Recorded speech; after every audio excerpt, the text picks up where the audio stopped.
what really happened with your host, Mike Rivero. The history the government hopes you never learn. Here is your host, Michael Rivero. And aloha, America. Welcome to our show today. It is Monday, April 3rd, 2017, first broadcast of the month here. We have got a lot of stuff to talk about today. Lots been going on here. Phone lines are open, 800-313-9443. Ken is in our control room, minding the phones and ready to answer when you call on in. I don't know that I'm going to be able to take a lot of phone calls because we do have a lot of stuff that we need to get to. Obviously, big news coming out of St. Petersburg, Russia. Apparently there was a terrorist bombing, a nail bomb, put on a train by a gentleman who looks Middle Eastern, and killed at least 10, injured 50 on the very day when Putin was visiting St. Petersburg. It's his hometown, and it looks like somebody was sending a message. They found a second bomb at a metro station in St. Petersburg, but were able to disarm that one. And apparently there's also been a terror attack on the Russian consulate in Damascus. So somebody's trying to send a message to Vladimir Putin that he ought to just mind his own business and stay out of the way of the New World Order's conquest of planet Earth here.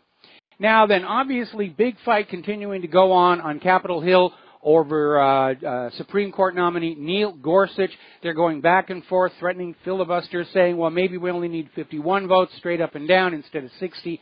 And it is obviously a turf war. Judge Gorsuch and his qualifications are almost irrelevant in this three-ring circus of trying to score points against the opposition party and try and fight the turf war. We're seeing all indications of a government that is so badly factionalized that it cannot function any longer.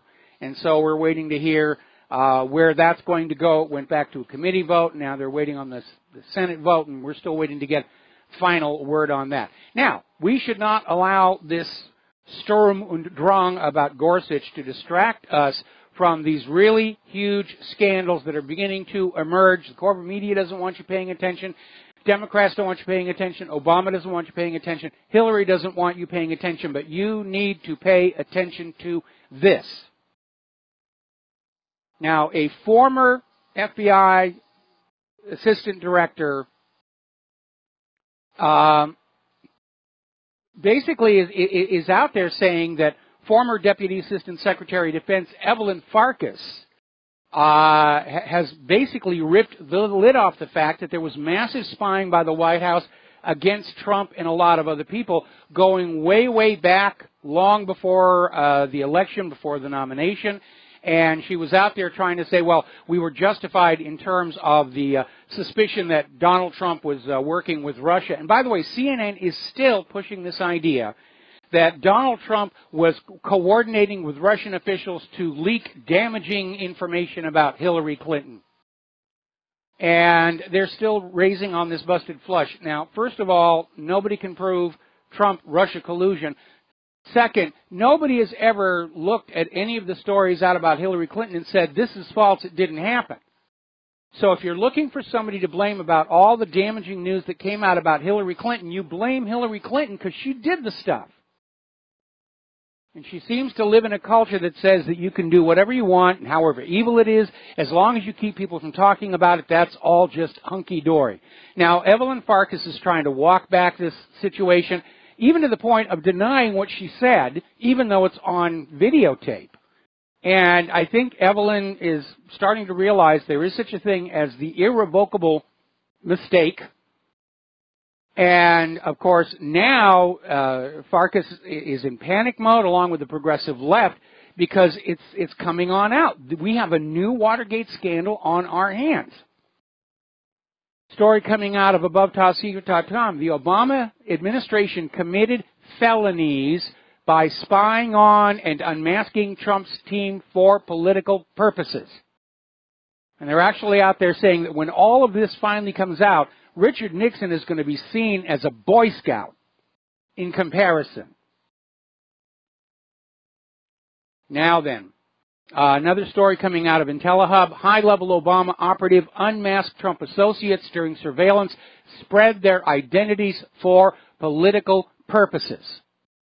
This information was being given out to people who would have no interest whatsoever in Russian surveillance, but a lot of interest in that election. So this is already turning out to be worse than Watergate. Now, Eli Lake is saying that top Obama official who ordered the unmasking is Susan Rice, and Mike Chernovich is confirming.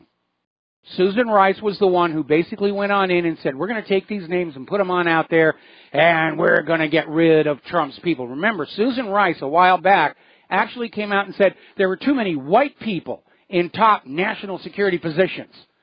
So on top of everything else, she's a racist in reverse. We got to get rid of you white people. And apparently she was trying to do that with the Trump aides that she outed. Now, another story coming out of Fox News, confirming once again that the surveillance on Donald Trump went back before he even won the nomination during the primaries. And apparently Nunes is trying to get this information from the intelligence agencies, and the intelligence agencies are refusing to cooperate. And Nunes is saying this is a very troubling development. There's a gift for understatement there. And now he's actually saying that it's time to get tough. Congress is going to start calling these people, putting them under oath, and demanding they reveal what they know about this surveillance by Obama of Trump during the actual election. We're going to do a shout out now to our on-air affiliates who are just now rejoining our network. Now, this whole story about Trump and Russia working together, it's all falling apart. And in particular, the story about how Russia hacked the computers of the Democratic National Committee and leaked the emails out there to WikiLeaks. Now, WikiLeaks, Julian Assange, are already on record repeated times saying that they were given these emails by a disgruntled Democratic staffer. In all probability, it was Seth Rich, who shortly afterwards met with a very untimely end. Shot dead in the streets just near his home. They said it was a robbery, but he still had his wallet, his cell phone, and his watch. Now, there's a story that came out of popularresistance.org where they took a really close look at all this evidence, supposedly coming out of this analysis of Russia's hacking of the Democratic National Committee. And they went on in to the original 13-page report by the FBI and the Department of Homeland Security, which was based on the information provided to them by CrowdStrike, which has now acknowledged their methodology is flawed. And they've retracted the claim that they were able to prove that Russia had hacked into the Ukrainian computers, which resulted in a Ukrainian loss.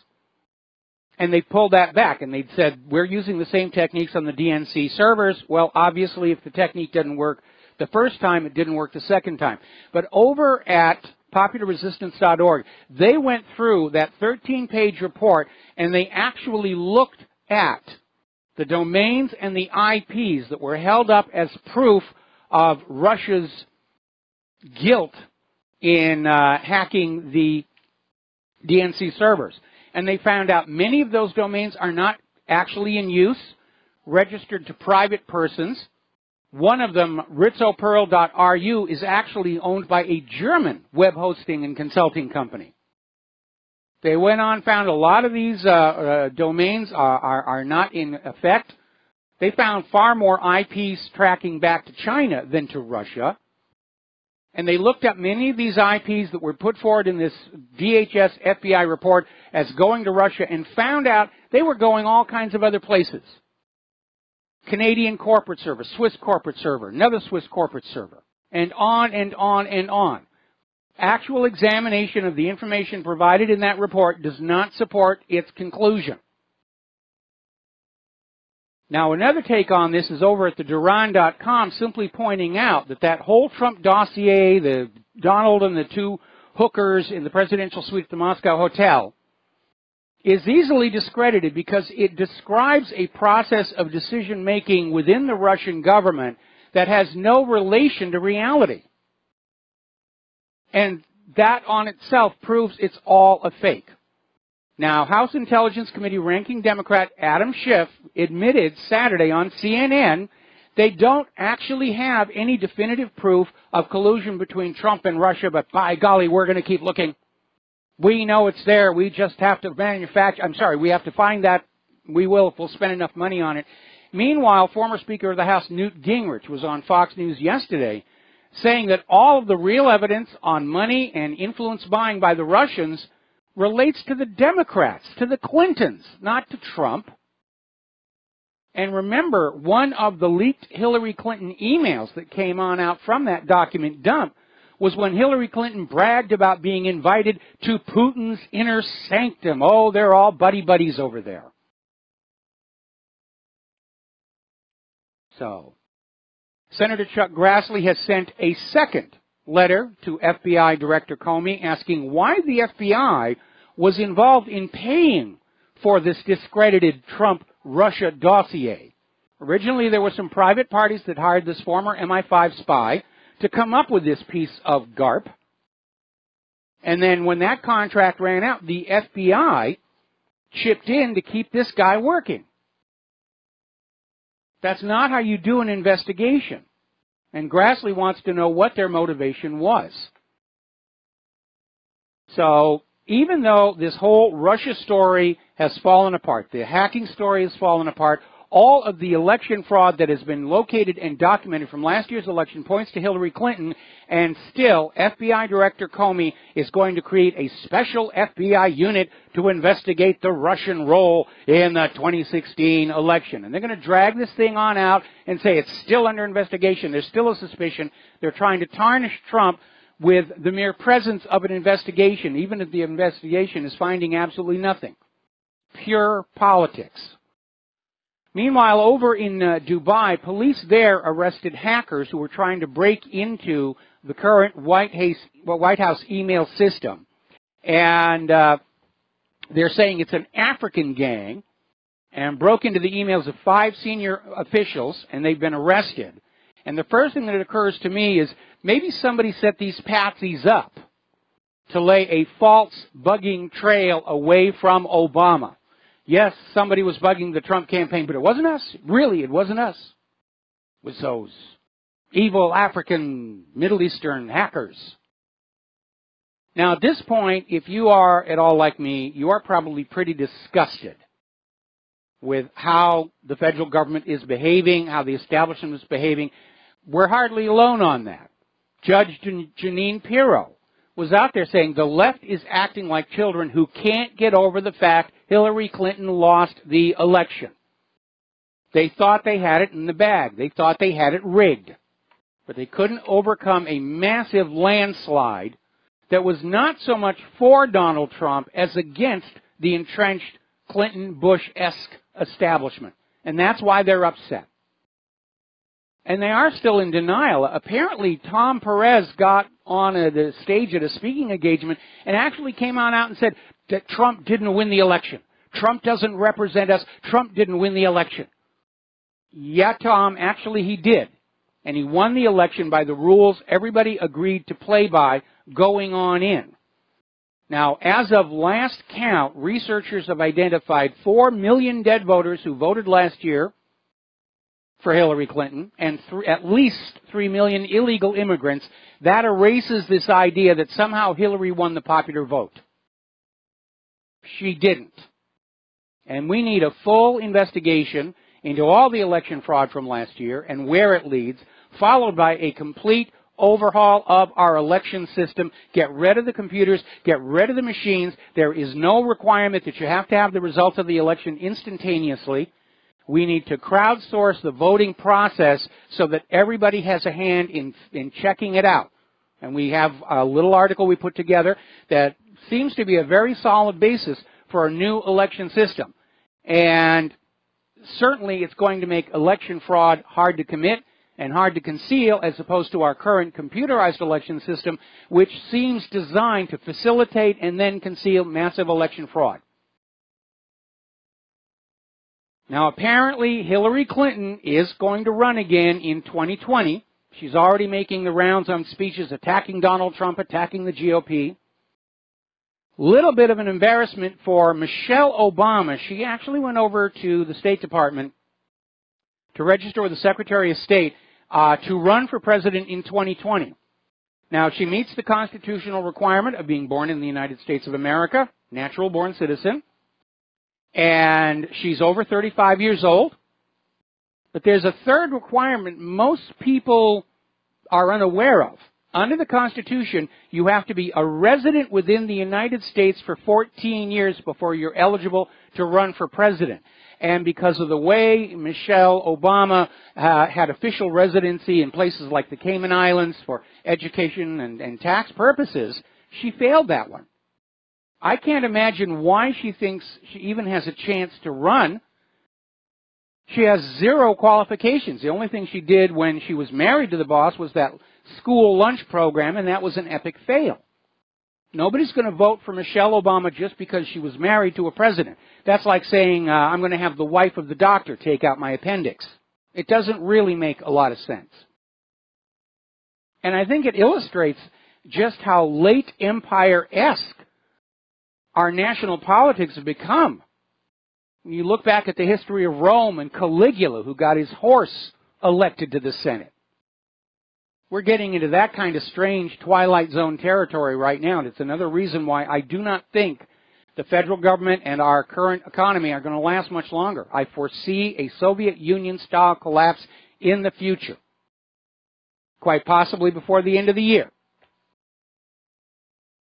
Now, Donald Trump is meeting with Xi Jinping down in Florida, and they're trying to talk about improving U.S.-China ties, which is what Trump said he was going to work on if he was elected. Of course, standing in the way of that is the friction over North Korea. And Donald Trump's announcement that he says the U.S. is ready to act alone if China won't help with North Korea. Now, China has already signaled that they're pretty much fed up with North Korea themselves. And they do not want to be taking part in any war that actually evolves there. But, of course, what we know is the war hawks are seeing North Korea as their back door to a war with China. Because the real enemy is that yuan. The real enemy is the ruble. And that's what's behind all of these wars. Now, as I said on Friday, it is important to remember that one and only one nation has ever actually used a nuclear weapon of mass destruction on the civilians of another country. And that's the United States. Nobody else has ever done it. Keep that in mind when you're hearing all this screaming about Iraq's nuclear weapons, which didn't exist, and Iran maybe wants to build a nuclear weapon, and nobody's actually got evidence they're doing that, or any of this other stuff. Nuclear weapons are used for deterrent purposes. If you invade my country, bad things will happen to you. That's why Kim Jong-un wants them. He's been hearing about the U.S. wanting to invade North Korea for years. Of course he's going to arm himself. Kim Jong-un will not launch an unprovoked nuclear strike against anybody. He needs to save those nuclear weapons to hold in reserve so that if he is invaded, he can strike back with devastating force. So Kim Jong-un's nuclear arsenal is not a threat to the world unless he's provoked by the United States. You need to keep that in mind. Over in Syria, Syrian forces have retaken the key strategic town of Mardist in Hama. As I mentioned earlier at the top of the show, terrorists attacked the Russian embassy in Damascus, apparently using mortars and rockets. No reports of casualties there, but obviously the synchronicity with the St. Petersburg train attack cannot be ignored there. Another article coming on out of counterpunch.org saying the beneficiaries of conflict with Russia, and basically what they're going on in is they're talking about how everyone is trying to portray Russia, Russia, Russia, Russia's a danger, Russia's coming, even though it is NATO and U.S. forces that are massed on Russia's border. And they're trying to find some way they can make it look like anything Russia does to defend themselves from invasion represents a provocation where it's perfectly okay for the United States to have their military all over the planet making stink face. We'll be right back. Aloha, America. Welcome back to the show here. We're talking about how the corporate media is continuing to try and push this Russia bashing. Russia's a danger. Russia's coming to invade Europe. Russia's coming to invade America. We heard all the same stuff back in the 1950s. Here's something to keep in mind.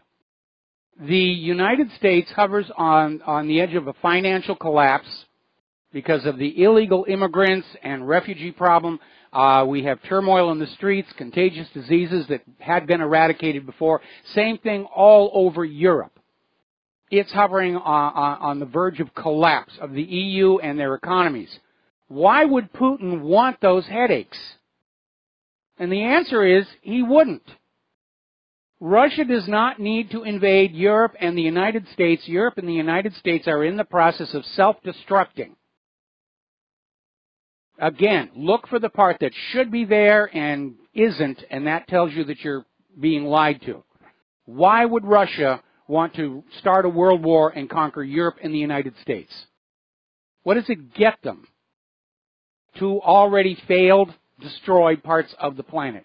All right, we're going to take a phone call. Dustin in New Jersey. Aloha. Welcome to the show. What's on your mind? Yeah, hi, Mike. Russia, Russia, Russia. Marsha, Marsha, Marsha.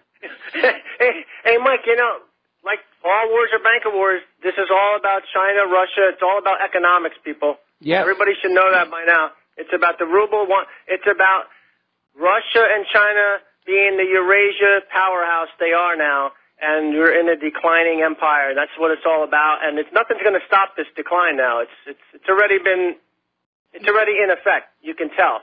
So it's going to be about Russia, going after Russia. They're trying to demonize. It's not going to work because it's too late, Mike. Yeah, I'm afraid we went past the point of no return a while ago, and we're seeing a lot of indications that Donald Trump is unable to get the war hawks and the intelligence community under control, and it puts him in a very, very ugly place because he very well cannot get up at a press conference and say, the war hawks aren't listening to me, the CIA is not listening to me, the NSA, because the Democrats would seize that and say, well, see, he's being completely ineffective, and therefore we need a stronger leader in there.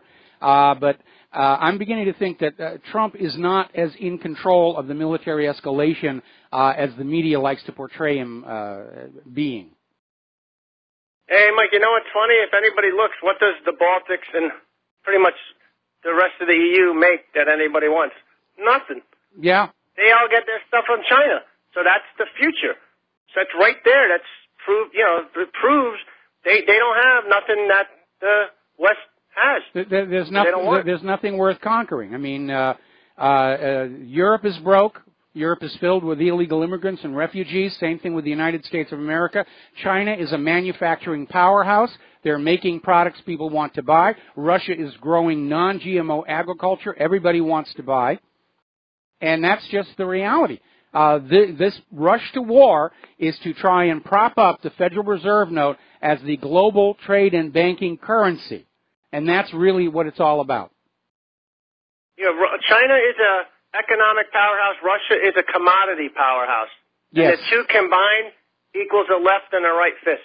And you know what's Period, the end. And in addition to the fact that they're doing business across their border in their own indigenous currencies, now they're going to a gold-backed trade system. And that is going to be an absolute death blow to the Federal Reserve.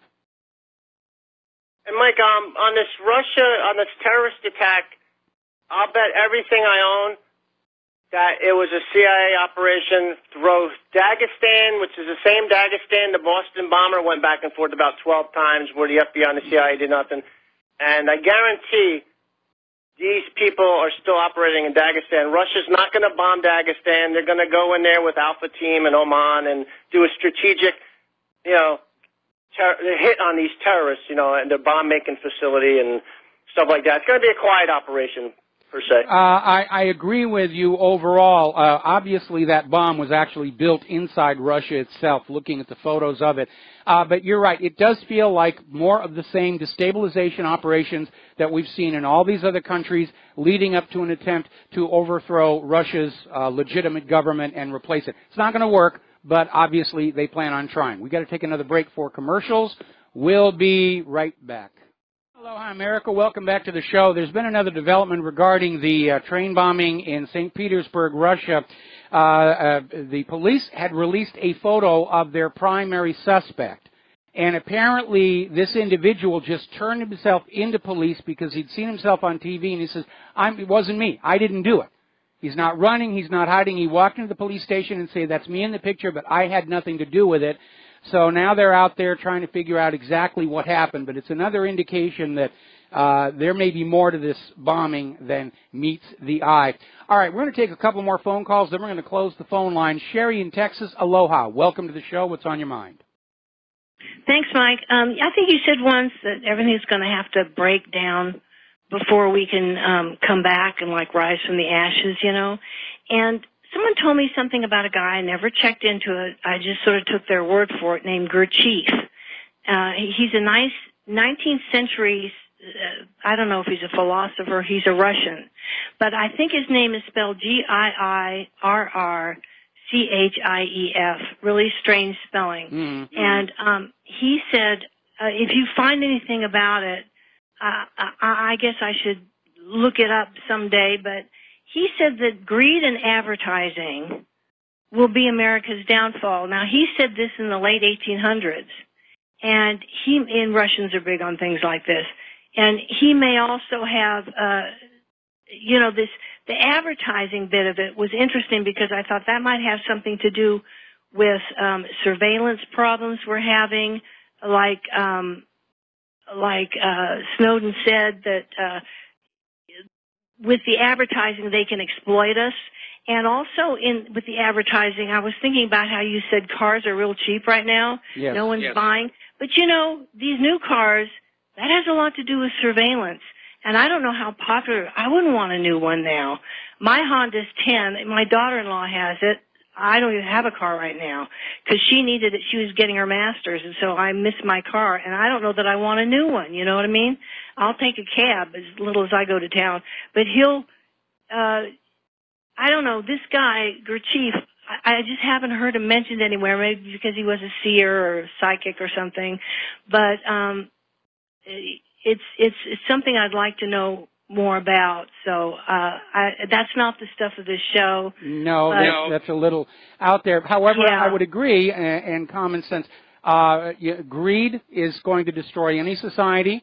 And as far as advertising, having worked in that industry myself, I'm aware of how powerful it really can be.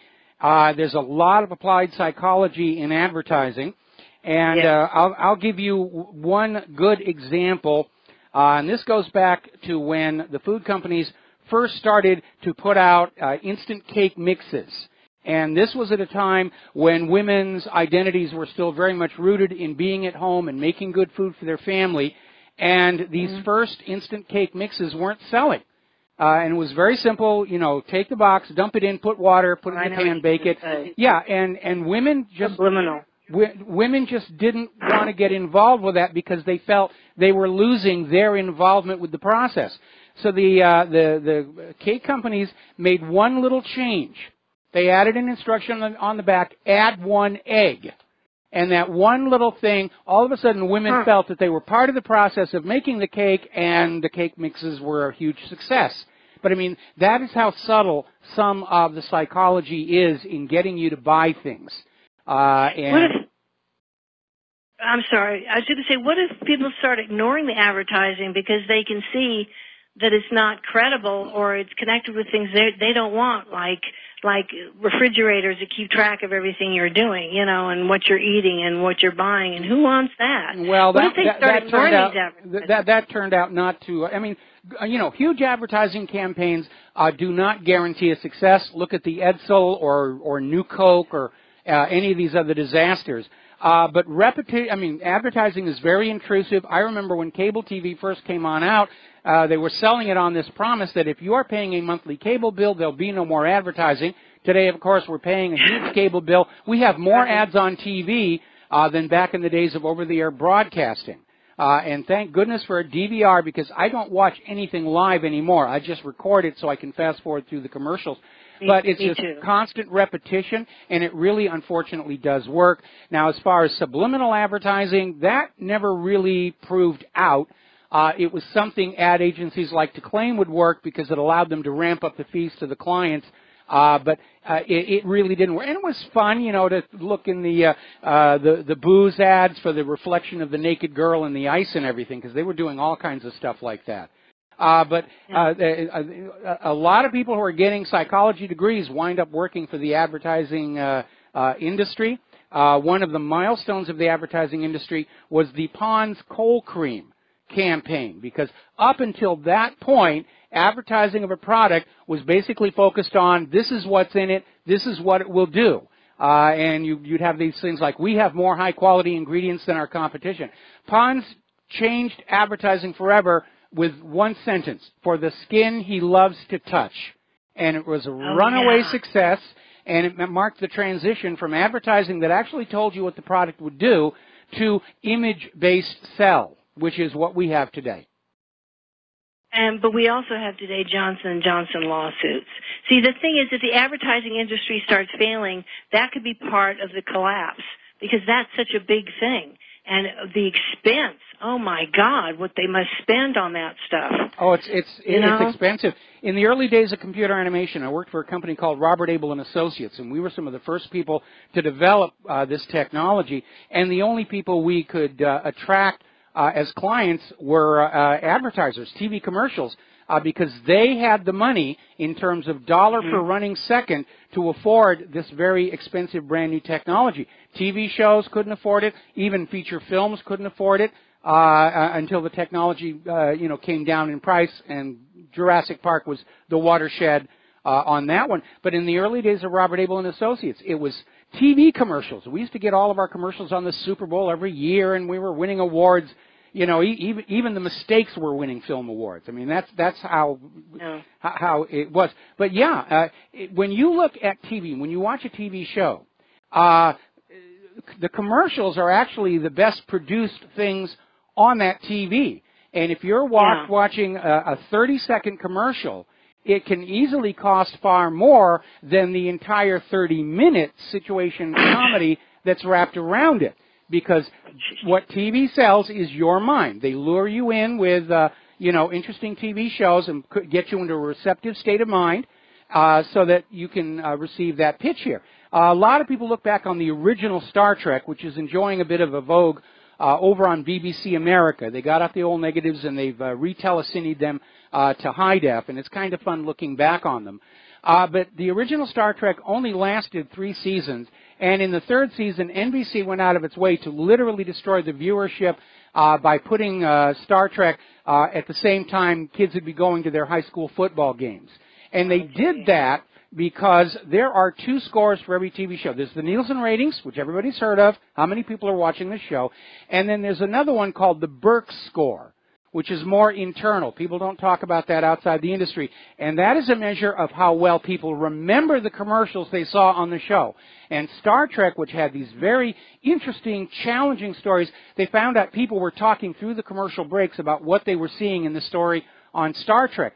So Star Trek, the original series, had sky-high Nielsen's and down-in-the-basement Burke scores, and that's why they had to get rid of it. They couldn't get advertisers to come on the show. Yeah. You know, I have to throw this in before I go. I still tape with on my VCR video cassette recorder with my Video Home Systems tapes, VHS tapes. I use a converter box from my RCA analog, and then once I get it taped, I put it on my digital TV because it converts it, and the TV hates it. It keeps trying to change me to component, but I want to do it in composite because I'm playing it back from a VCR video cassette recorder, but it works, and so I'm so low tech I may be under the radar. Well, what you're dealing with is you're going back to a really old technology because composite video, when they first came out with TV, it was black and white, and then they wanted to go to color, and they had to cheat the bandwidth.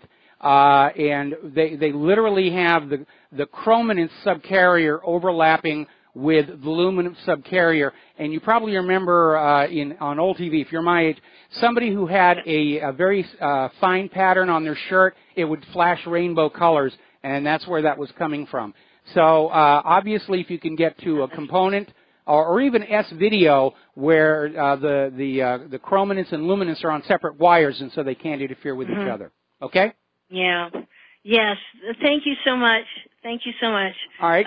That's it. All right. We're going to let you go. Thank you very much. We're going to go to Ramsey in Canada. Thank you for waiting so patiently. What's on your mind? Hello? Yes, you're on the air. Hello, sir. How are you? I am fine. What is on your mind today? You see, sir, I just want to tell you something.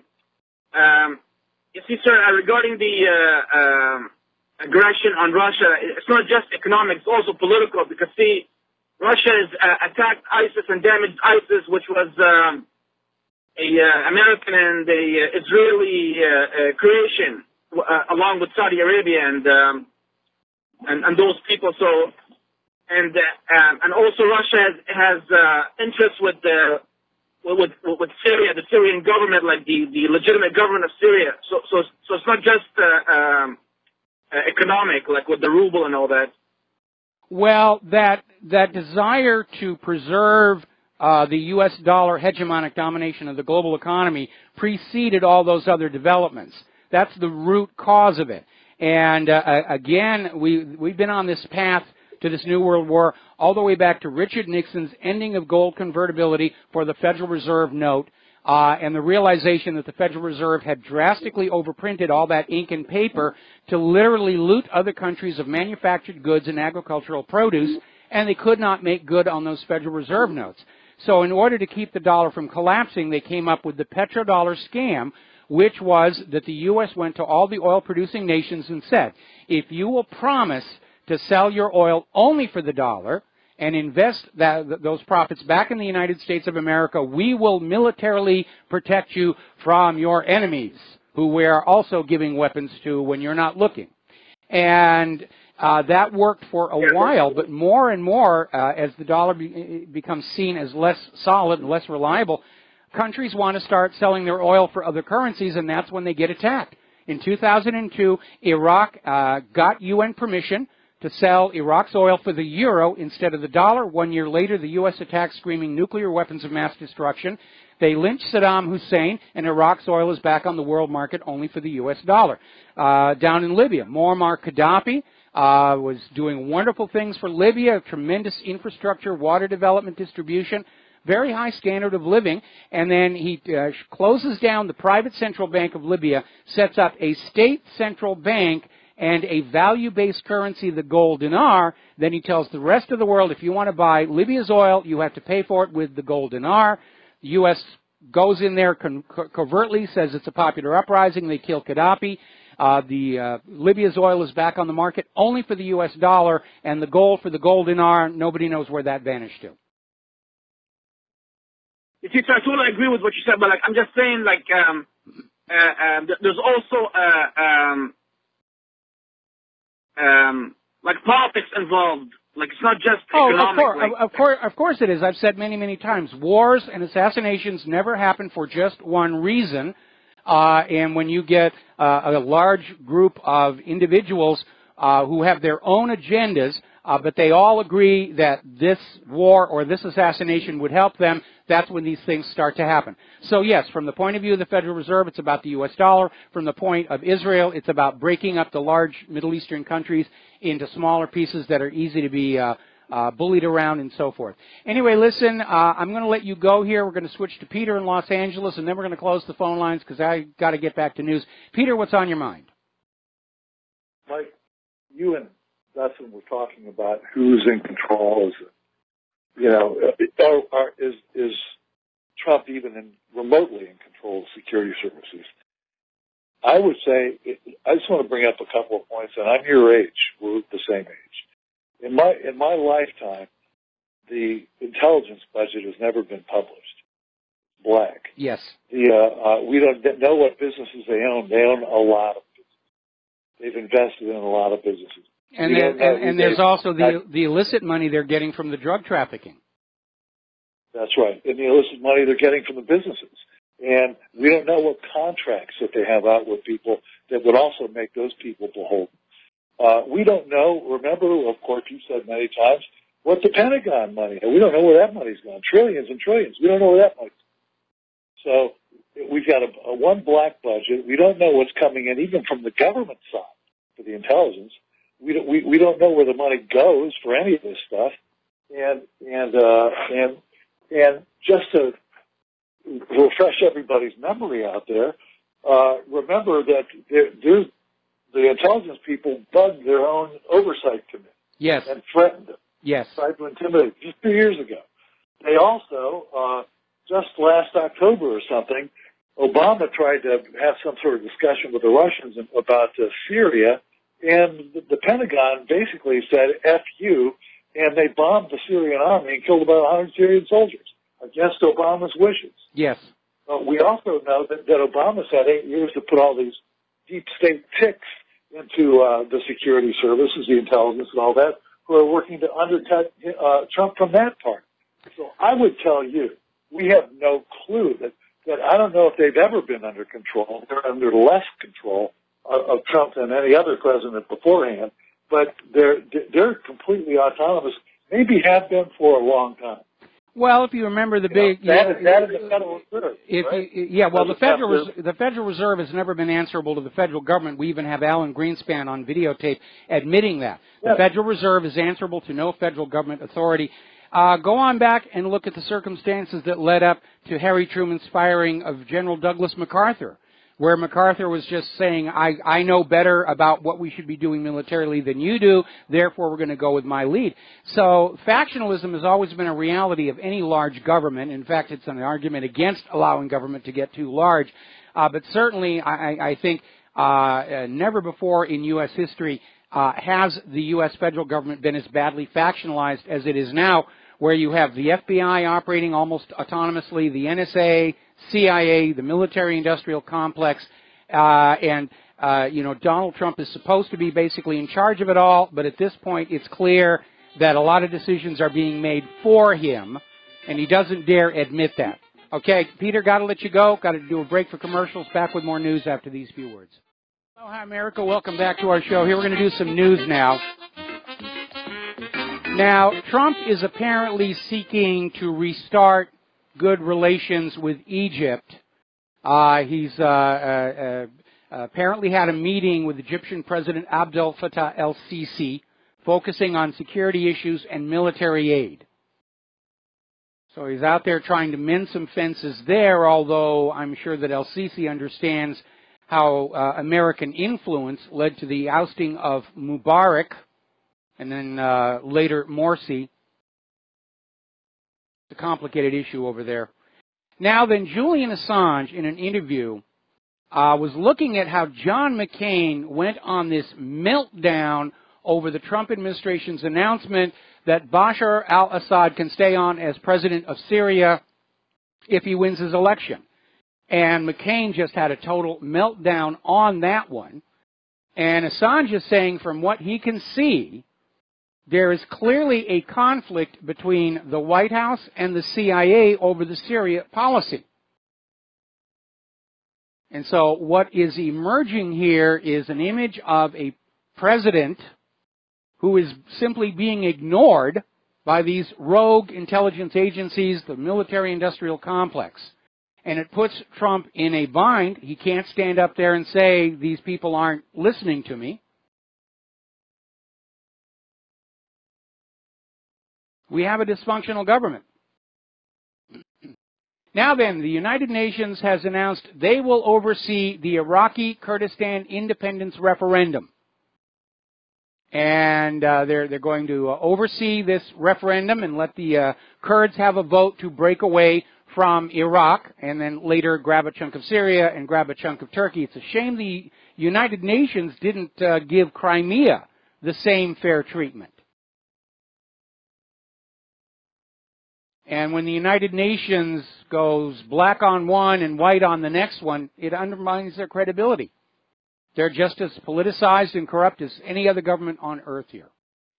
Story coming out of Sputnik News. Iran nuclear deal 2 years in, U.S. senators seeking to sabotage it.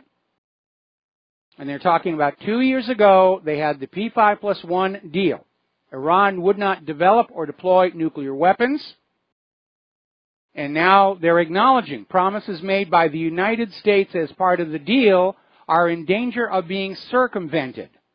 Congress is talking about passing more sanctions against Iran, possibly with enough of a margin to overturn a Trump veto. And Trump would be wise to veto this because Here's the important part of the P5+1 deal. Iran has kept all of its promises under the P5+1. The United States has not. This is sending a clear message to other nations that the United States government cannot be trusted to honor their agreements with other nations. And that is the real damage coming out of this renewed campaign to get a military action going in Iran. It's proving to the rest of the world the United States has gone rogue. We'll be right back after station identification. And aloha, America. Welcome back to our show, hour number 2. The phone lines are still closed here. And I'm looking at another piece of propagandistic nonsense coming on out. Apparently, Lester Holt over at NBC News has interviewed what is claimed to be a defector from North Korea who assures us all Kim Jong-un is going to nuke the United States of America. He's coming to get you. Now, look for what should be there and isn't. And what isn't there is a reason for Kim Jong-un to carry out an unprovoked first nuclear strike with anybody. First of all, keep in mind that the United States is the only nation in history to actually use nuclear weapons against another country. Second, the value of nuclear weapons, the reason why governments are willing to pay the incredible cost to build and maintain these things, is as a deterrent. North Korea has built its nuclear arsenal in order to discourage foreign invaders from attacking North Korea. As long as those bombs are in North Korea cannot be easily invaded. That's the real reason the United States wants all countries to give up their nuclear weapons so that they're easy to invade. Now, North Korea is not going to throw away that deterrent. The instant they use a nuclear weapon or use up their nuclear weapons, the deterrent value is gone and there's instant retaliation.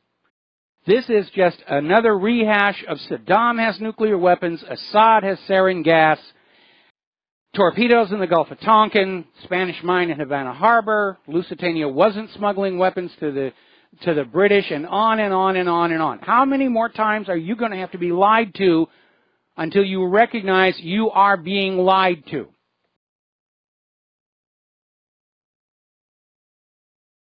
So, now then. Apparently, Israel's ambassador to France was scheduled to give a talk at a French university. The video is quite interesting. As soon as he took the stage, the students all stood up and walked out. They're sending a message. Now, Dr. Michael Gilmore, who's just retired, was until recently the director of test and evaluation for the U.S. military, and he's published his final evaluation of the F-35, and basically he's saying it is junk. He is saying there are 276 deficiencies in combat performance that are designated critical to correct. They can't just shine them on. Saying one of the big problems is the wing design is very unstable in the transonic zone, meaning when you're going from slower than the speed of sound to faster than the speed of sound, the plane becomes very, very unstable. The pilots are complaining that they're being shaken badly. Didn't they wind tunnel test this thing? And the problem is even worse when they're doing a turn at high Gs, going transonic. The pilots are saying it's a real problem. And this Dr. Michael Gilmore is saying the F-35 is scarcely fit to fly. Now, Congresswoman Cynthia McKinney has come on out with her comment about the corporate media, saying if you rely on the corporate media, you are probably misinformed. I would take probably out of it. Of course you're misinformed. That's their job. That's what the prostitutes and the correspondents in the corporate media, that's what they're paid those huge sums of money to do. keep you misinformed, lie to you, keep you believing that unemployment is only 5%, that inflation is under control, that we're in an economic recovery, that the Russians are bad, the Chinese are bad, the Syrians are bad, the Libyans are bad, the Afghanis are bad, and we're good. Now, the Dow Industrials had a bit of a roller coaster ride today. At one point, they were almost 100 points down. And they're basically saying that this is a result of the economic data, key economic data coming in from the first quarter. Because we've now just entered the second quarter. They're looking at the numbers from the first quarter. They are not good. Even the plunge protection team couldn't prevent the Dow from taking a little bit of a hiccup there. Speaking of economic data coming on in, the Commerce Department released its third revision for fourth quarter 2016 gross domestic product. So now it's official. The Obama presidency had the worst economic growth since the end of World War II, the fourth worst in the entire history of our nation. Now, the other day we were talking about the pension crisis and how pensions all over the country have been defunded, in large part due to the mortgage-backed security fraud meltdown of 2008. And more of these pensions are not able to keep their promises to the pensioners, to retirees. There have already been some pensions that are notifying people that are about to reach retirement not to count on the pension fund to provide the money that was supposed to. We're aiming towards a world or nation without retirement. That's going to be the new business model for the fascist United States of America. You will work until you die. It's costing us too much to give you a retirement of leisure. We'll find something for you to do. No, they won't. We got 90 million Americans out of work right now. We're going to do a shout out now to our on-air affiliates who are just now rejoining our network. It is a mess. That 11th marble has come back with a vengeance. And not just here. Story coming out of political.com. Italy is about to fall. And they're talking about their bank failures, banks just in terrible trouble. They're seeing nationalism rising in Italy. And they're saying Italy might follow Great Britain out of the European Union and maybe not of its own volition. The EU may be forced to kick Italy out rather than try and underwrite its incredible debt problem. Same thing going on over in Greece. Apparently 3.4 billion pounds have been pulled from the banks, and Greece's manufacturing output is the worst in the Eurozone. You can't keep taking money out of an economy without paralyzing it. There has to be enough currency in circulation to fuel commerce. And the money junkies cannot see it. Now, we've been talking about the price of gold and silver, and I imagine with Russia and China talking about a gold-backed trading system, demand for gold is going up. We know gold demand is going up, but gold prices are still stagnant. And the way they do that is the London Gold Fix is arrived at by taking the price of real physical gold and blending it with the paper gold trade.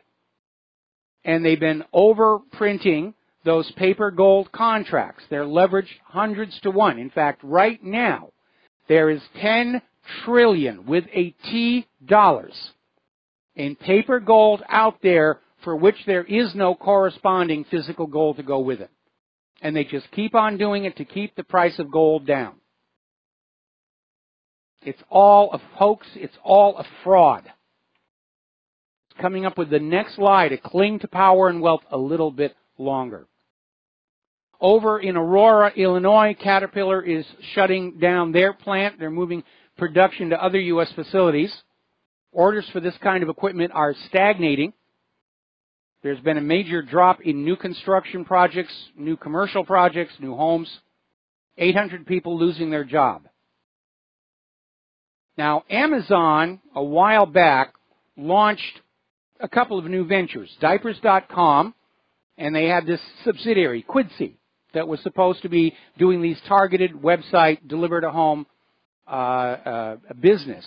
And apparently just a few months ago they were saying it's going to be great, it's going to be wonderful, we're going to have a really good time.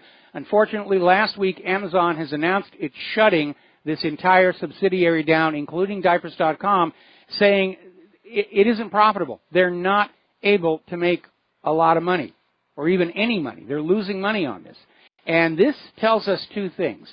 We have seen, as the retail sector of our economy goes into a tailspin, they have a habit of trying to blame online vendors.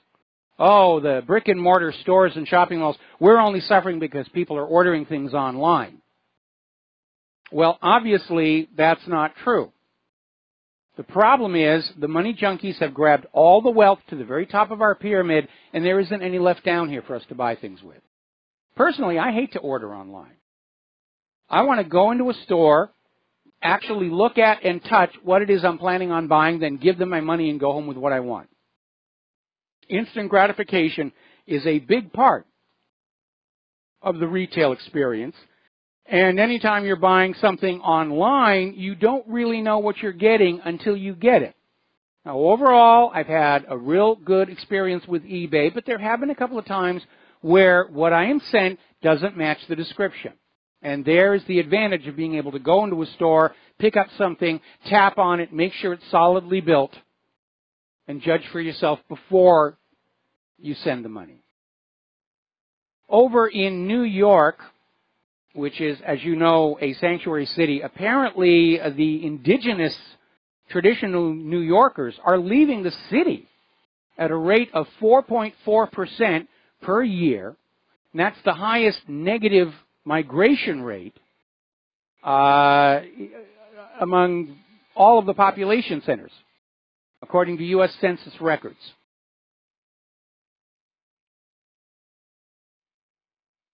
Now, setting a new standard for pettiness. Apparently, San Francisco company Modern Appeals Clothing is suing Ivanka Trump with what they say is a class action lawsuit of a lot of clothing line designers who now want Ivanka Trump to stop using Ivanka Trump as her branding because of its connotations of connection with the White House, and they're saying the fact that she's named Trump is unfair competition. I think they're being a little bit silly, and to be very honest, some of the things I've seen coming out of those California fashion houses are really not all that attractive. And the fashion industry as a whole has, in order to try and stay profitable, become more and more extreme, more outlandish, trying to stay fresh. This is this year's fashion trend.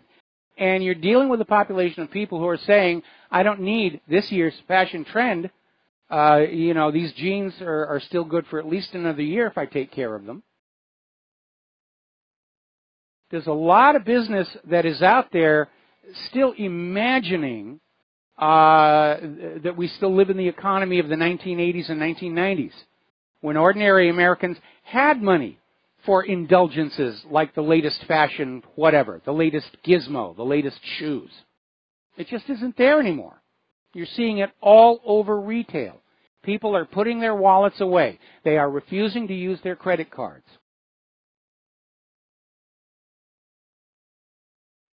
Now, turning to immigration and the refugees, according to a German non-governmental organization working to flood Europe with migrants, there is no preventing refugees from crossing the Mediterranean Sea because they don't weigh the decision of whether to go to Europe rationally. They just figure everything has to be better than where I come from, and if I'm going to die in my way, so let it be. Well, who is it who's been flooding these source countries with propaganda saying that they're going to get free stuff? That's where the problem is. And this German NGO is pro-refugee, pro-immigrant. So they've got a bias going on into this. I think if some of those smuggler boats, if enough of those smuggler boats were turned back by warships, the problem might reduce. It's like the illegal immigrant problem here in the United States of America. If we enforce the existing laws, if we stop handing free stuff out as an incentive to come here, the problem will go away. Now, speaking of Germany, they've had yet another embarrassing incident up there. Apparently, at a sheltered accommodation in Nunhaus, Germany, it was a care home, and apparently an 18-year-old Somalian asylum seeker broke into the room of a 59-year-old paralyzed man and raped him. And after he raped the first man, he moved to an adjoining room where he proceeded to rape a second man. He was caught in the act by the victim's wife. He then killed the wife. So how's that open borders thing working out for you? And isn't it amazing that the people pushing for open borders are so desperate to get their dream of a global government and a new world order, they don't care what happens to the people living right in their own countries. So if you got raped, you're being picky. Now, Marine Le Pen is out there stating what should be obvious. The people are waking up. And she says the globalist system is panicking over the rise of populism and nationalism. And as of right now, Marine Le Pen has regained the lead in the polls ahead of the first round of voting. And Marine Le Pen has as many dark forces aligned against her election as were aligned against Donald Trump. So I'm hoping the French people are going to realize they need to get on out and give her an overwhelming landslide victory, or it will be stolen away. Over in Sweden, the first country with a feminist government, and now the rape capital of the world. In fact, it's the rape crisis is so bad there, even these feminists who were welcoming the refugees are now leaving the urban areas because it's so dangerous. But apparently one of the Sweden's members of the European Parliament, who's a Eurosceptic, is saying Sweden is getting ready to follow Britain out of the EU. They're calling it the Swexit.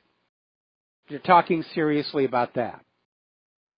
Now, up in Chicago, where they still have a sky-high crime and murder rate despite being the poster child for gun control in the country, Rahm Emanuel has started issuing a new form of ID. This is an ID that's for Chicago only, and this identification card is specifically designed to make sure illegal aliens in the city can receive welfare benefits with minimal risk of identification and deportation. Now, for every one of those ID cards he issues, Rahm Emanuel is in violation of U.S. Code 8, Section 1324, and that's a lot of years in jail. And that's what has to happen next. All these sanctuary cities, and let's call them what they are. They're outlaw cities. These are outlaw cities. It's time to start arresting their leaders. Story out of WorldNet Daily. Sanctuary cities free 253 illegal alien criminals in 2 weeks.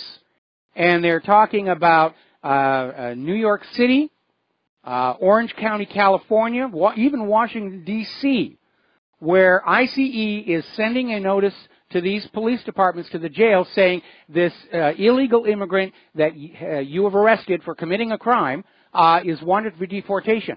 And the sanctuary cities are just letting them out. So if you live in one of these cities, just think about this for a moment. Your local government is releasing criminals into your midst rather than allow them to be deported back to their home countries. And they think this is a good policy. Do you think it's a good policy? I don't think it's a good policy.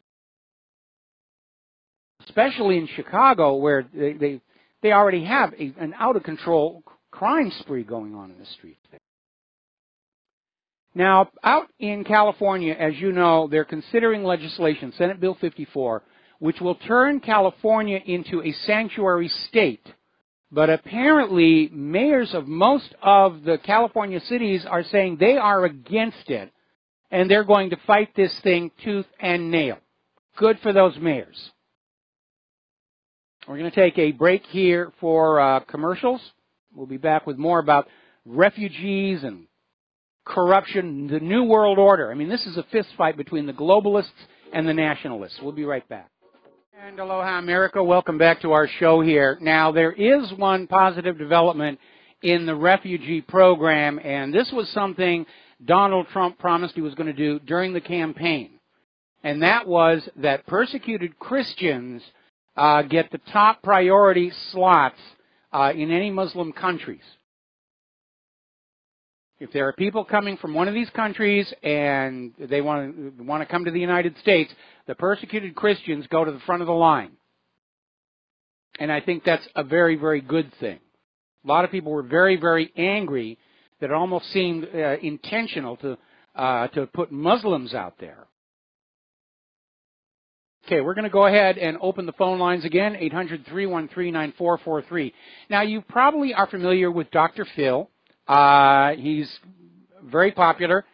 He's been on television since 2002. And his program is shown around the world.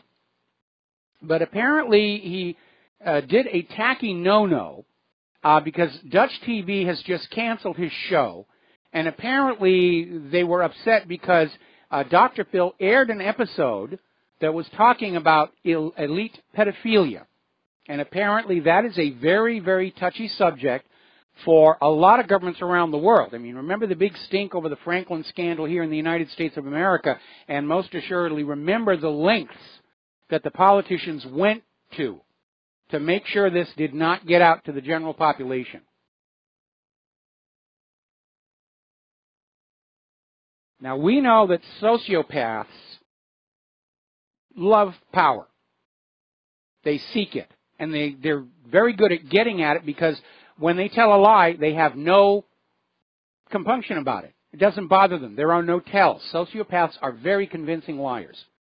And I guess sociopaths would be prone to want to do things that other people don't do and get away with it.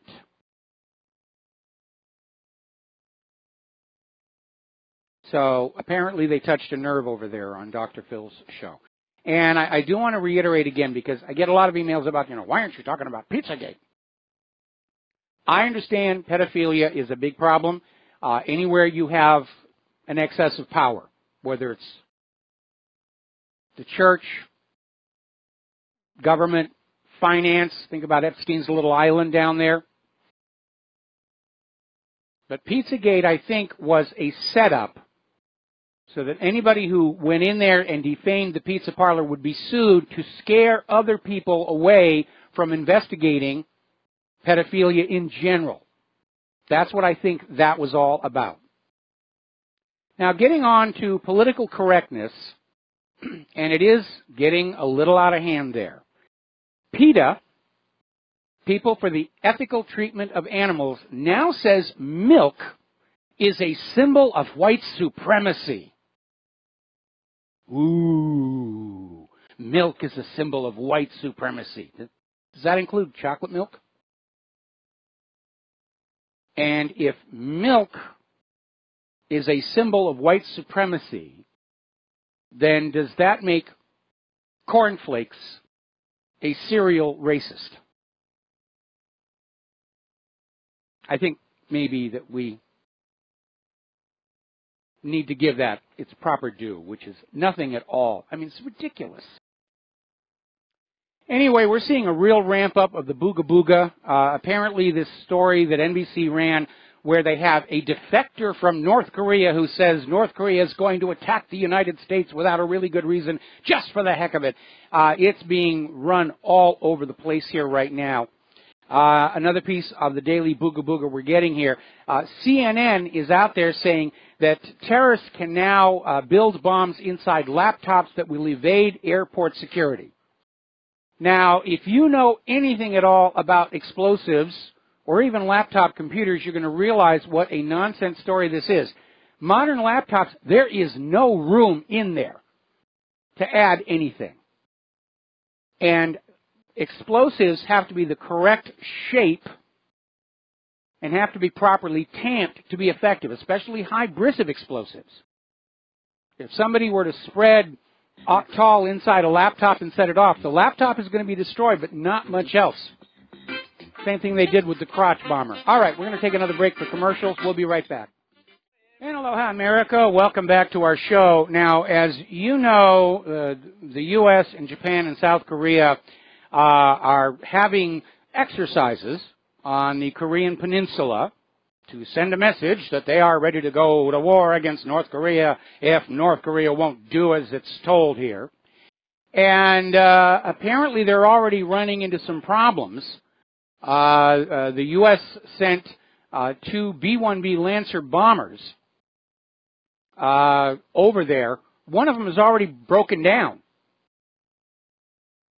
And right now, the numbers from the Air Force are only 7 out of every 10 Air Force planes are actually ready to fly.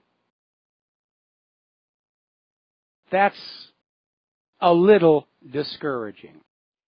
Now, getting into the realm of computers and security, a little bit of good news.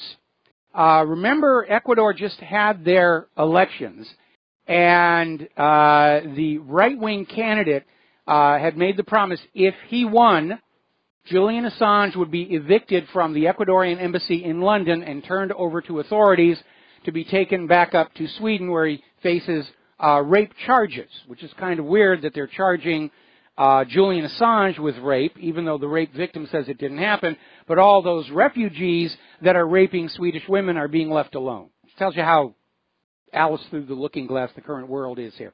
The good news is the left-wing presidential candidate won the election, and so Assange can stay at the assembly. The embassy's been there 5 years. I think it's time for a presidential pardon. He is not an enemy of the country. All right, let's take a phone call. Mark in Philadelphia. Aloha. Welcome to the show. What's on your mind? Yes, Michael, I just wanted to give some feedback to you, and maybe you could pass it on. I know the main guy there at Republic is not in today. I guess he's sick. But as of last Thursday, I could no longer access republicbroadcasting.org.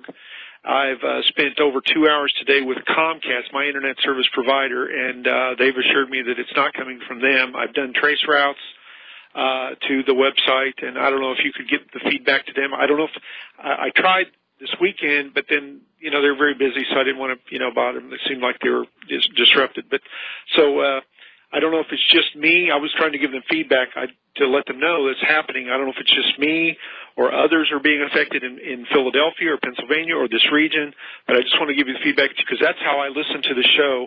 And by the way, if you try to call through an internet phone, it blocks me.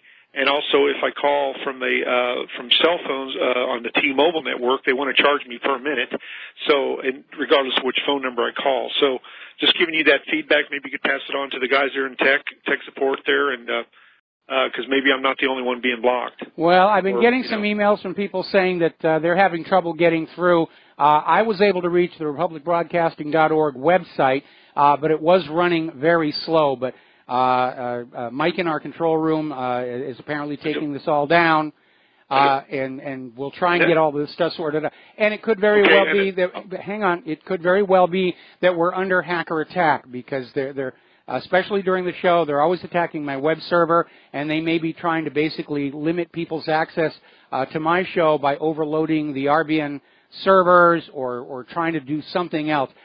Very clearly, the establishment is in an absolute state of panic, and in their mind, anything that they do to prolong their control, their power, their wealth is acceptable behavior, even though to ordinary Americans we would find that very repugnant.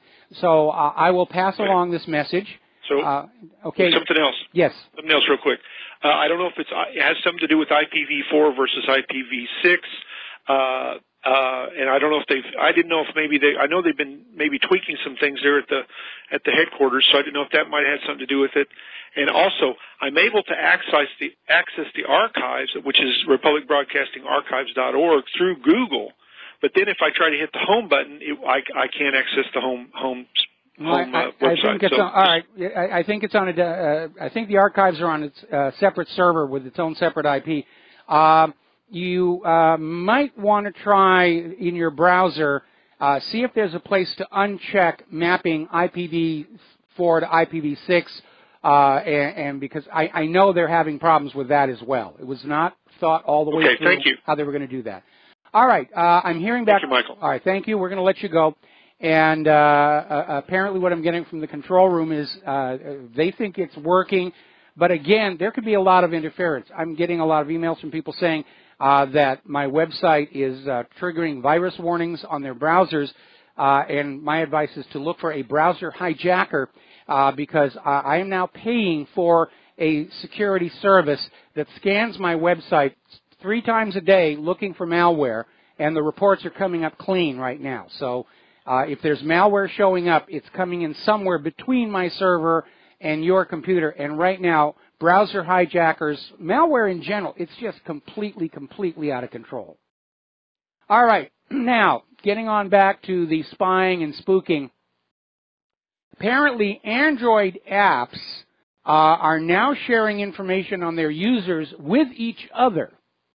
It's sort of a cyber collusion, and unfortunately, it's opened up a huge security hole because you have all this information about your current location, your contact details, other private information, and it's being shared across these various apps. And apparently, apps that are designed around the personalization of ringtones, widgets, and emojis are most at risk.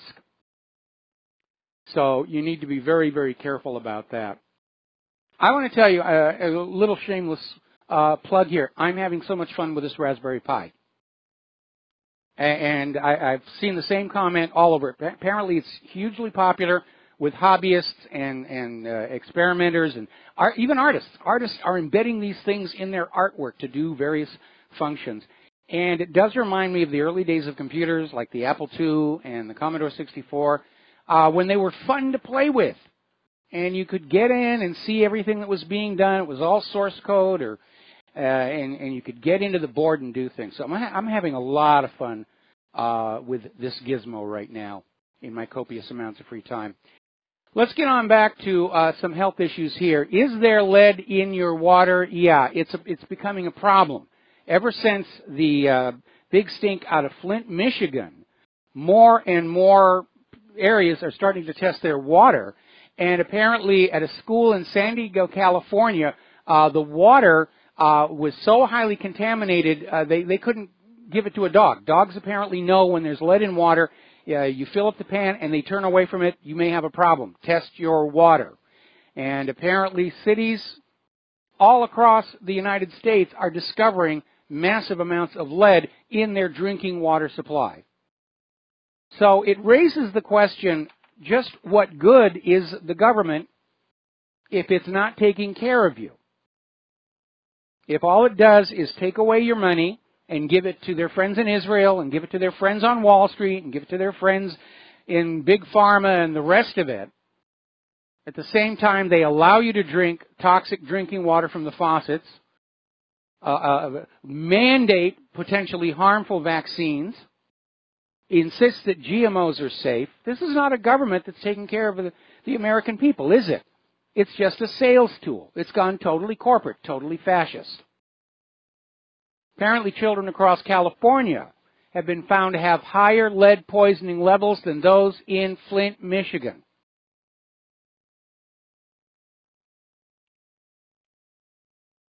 This is completely out of control. Completely out of control.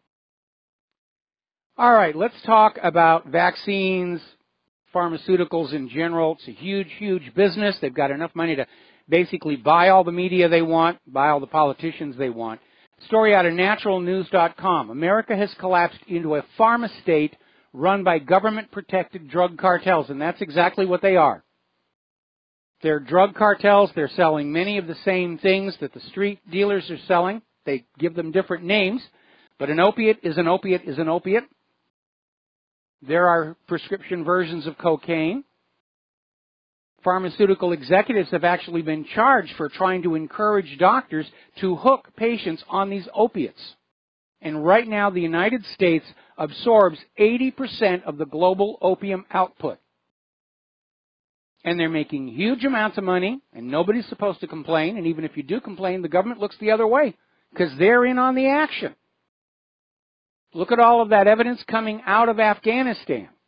where U.S. military are involved in protecting the opium poppy fields and transporting the raw sacks of opium.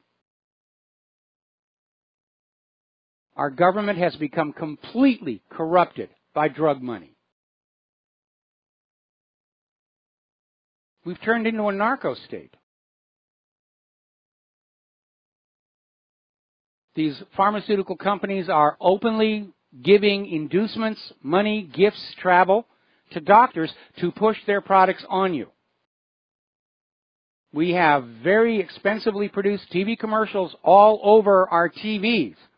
You want this drug, you want that drug. And then it's always followed by a commercial for an ambulance-chasing lawyer who is helping people harmed by the last whiz-bang drug sue for damages. It's all about the money. And you have to ask, where's the FDA and the USDA in this? They see themselves as assisting the industry, not protecting the public. CDC, out there faking reports that vaccines are safe, and then it turns out CDC owns more than 20 vaccine patents, off of which it gets $4.5 billion every year. It's all driven by the money, not by health. Speaking of CDC, the CDC has issued a document revealing what is inside the vaccine excipients, including African green monkey kidney cells. And remember, they claimed that the green monkey was the original source of HIV. I disagree with that. Fibroblast cells from aborted human fetuses. Apparently, this is CDC and the vaccine makers are big customers of Planned Parenthood.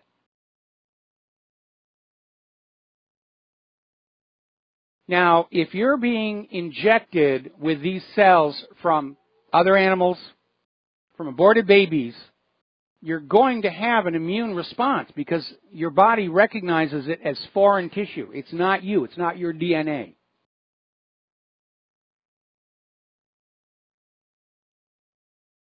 And as long as vaccines and vaccine makers are indemnified from civil litigation, they have no incentive to test for safety. They just go on out and they throw a bunch of stuff together and say, this is our new whiz-bang vaccine. And now, because the public does not want the products, they've gone the route of mandating it. Go to the government says, you will get all of these 40, 50 shots, and you will pay for them. Story out of naturalnews.com. There's a new bill, and it's called House Resolution 1313, which says that you can be fired from your job if you do not have all the vaccinations. All the federally recognized vaccines. If you do not have all, if you haven't had all your shots, you cannot actually get a job in this country, unless you're an illegal immigrant, of course. And we have seen numerous cases over the last several years about how vaccines are actually spreading the disease they're supposed to prevent. We saw these stories about, oh, there's a mumps outbreak, get your mumps vaccine today. Oh, there's a measles outbreak, get your measles vaccine today. Then you go on in and realize the people who came down with mumps and came down with measles had the vaccines. Or they were exposed to people who just had the vaccine. Because when you get a mumps or measles vaccine with an attenuated pathogen, you are actually contagious to those around you. But that's good for business. The more we make people sick, the more money we will make.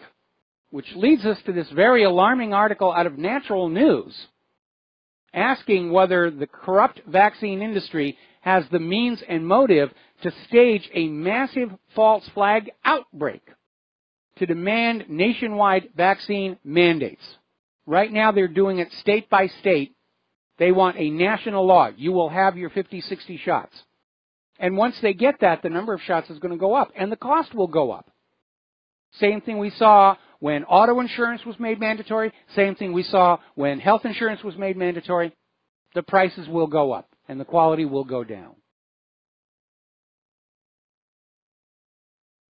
Remember back in 2009, the When Pigs Fly flu?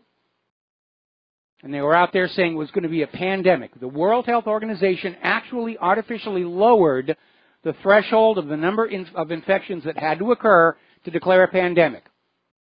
And they lowered it way down and said, ooh, poof, It's a pandemic. Get your Tamiflu. All about selling you product. And it's getting harder and harder to see any difference between the big corporate pharmaceutical companies and the guy on the street corner in terms of their ethics and morals. It's hard to see a difference at all. It's all about the drugs. Everywhere you go, drugstores. Now, Forbes came out with an article saying that any attempt at autism awareness or fundraising is wrong because the Autism Speaks, that's the organization, their founder is a friend of Donald Trump, and Donald Trump is a conspiracy theorist who thinks vaccines might cause autism. Ooh, Trump is a conspiracy theorist. I'm sure that Donald Trump has taken a very good look at his son, Barron, and he's looked at the other information. We're finally starting to see Robert F. Kennedy Jr. go on out, make public presentations. He is getting zero coverage from the corporate media. They absolutely are doing everything they can to ignore him, trivialize him. As Forbes says, anybody who thinks vaccines cause autism, you're just a conspiracy theorist. Yeah, but look how many times the conspiracy theorists have turned out to be right. That should be a factor. All right, we're coming up here on the top of the hour. Apparently, somebody over at CERN's Large Hadron Collider made an oopsie, and apparently they basically trashed the unit. They're saying the Large Hadron Collider might never, ever work again. And it's a shame that the equipment was damaged, but I think there was a little too much religious faith involved in what they claimed they were finding over there. I'm going to take a break for commercials. We'll be right back. Please join us on the air, 800-313-9443. Aloha, America. Welcome back to the show here. And I want to go back to a story that we mentioned on Friday, and I kind of rushed it through because we were hurrying to get the lady Claire on. And it's a story, again, about antidepressant drugs. And first of all, the theory behind the SSRIs has now been determined not to work. It doesn't even do what it says it's supposed to do. But they're dropping all these chemicals into people, and it's leading to bizarre behavior, violence. If you go over to ssristories.org, you will see hundreds and hundreds of documented cases. There have even been court decisions handed on down, finding people guilty of violence to be innocent by reason of prescription antidepressants. It's becoming a real issue. But they're big money, and in the United States of America, anything making big money is to be protected and loved and cherished. I remember back following whatever it is that happened at Sandy Hook, some of the Connecticut citizens wanted to use their state equivalent of the Freedom of Information Act to obtain the shooter's medical records to see if he was on some of these medications, because virtually all of these mass shooters that are being wagged at us by the gun grabbers were either on or withdrawing from these medications. And there was an attorney there from the state's medical examiner office, Patrick Kaonohi, who went into this hearing and said that even if in this one case the drugs had made the shooter do what he did, that wasn't important for the people to know because they might stop taking their doctor-recommended medications. Well, as we all know, it isn't just that one case. There are hundreds of these cases. And the American people do need to know that there is this danger. So we're talking about this story where apparently there was this woman who was put on antidepressant drugs, and she started having hallucinations that she had killed her own children. That is some serious, serious stuff. Now, obviously, the acts of violence, mass shootings, and suicide will get noticed in the media, but there are lesser degrees of violence which are sort of considered part of the background noise, but they may be going up as well. Right now, a quarter of the American people are on these pills. It's big business. And Connecticut's very heavily invested in the pharmaceutical industry. We took the per capita incidence of domestic violence in the United States and we laid it over the per capita consumption of these prescription antidepressants, and we got a strong correlation. The more people were taking these antidepressants, the more incidence of domestic violence. We could extrapolate that to bar fights, road rage, all kinds of bizarre behavior. For all we know, all these people, these grown-ups, sexually molesting little children, maybe they're on these medications. Because it's known these medications basically affect your ability to control your impulses. And we all have impulses, and we're supposed to control them. We'll be right back after station identification. And aloha, America. Welcome back to our show, hour number 3. The phone lines are open, 800-313-9443. Little bit of a breaking story. Apparently, one of Hillary Clinton's aides had been summoned by Trey Gowdy's congressional committee to testify about Hillary Clinton's email server, was just found at home, supposedly dead of natural causes. Interestingly enough, the body was discovered by longtime Hillary close associate Huma Abedin, who then proceeded to explain that the victim had a known heart problem and that, of course, there's nothing suspicious here about the timing of this guy dying just when he's about to go and testify before the Congress. And if you believe that one, I have some of Saddam Hussein's nuclear weapons to sell you. It's been a lot of wet work around the Clintons, and I think it's time to add this guy to the dead bodies list. All right, we're going to take a phone call. Tom in Utah, aloha. Welcome to the show. What's on your mind? Hi, Mike. Yeah, I'm an associate of Dr. Ann Blake Tracy. She wrote the book Prozac, Panacea Pandora. Yes. Curiously, about 18 years ago in Salt Lake, the chief of the Salt Lake City Police had us come and speak to their group because he was concerned because there were so many of the police officers on the psychotropic drugs. And that's an issue. I think she has the data on that. You might make contact with her, Dr. Ann Blake Tracy, but there's an extremely high number of police officers and lawmen that are on the medication. There was actually a study done. There was actually a study done on in Florida that showed that police officers are higher than average users of these medications, and that could go a long way to explaining the surge in police violence, brutality, tasers, unwarranted shootings, shootings of dogs, and so forth and so on. Right. In fact, she was the specialist brought in after the Columbine case there in Colorado. She was also involved with the mother that drowned her children in Florida.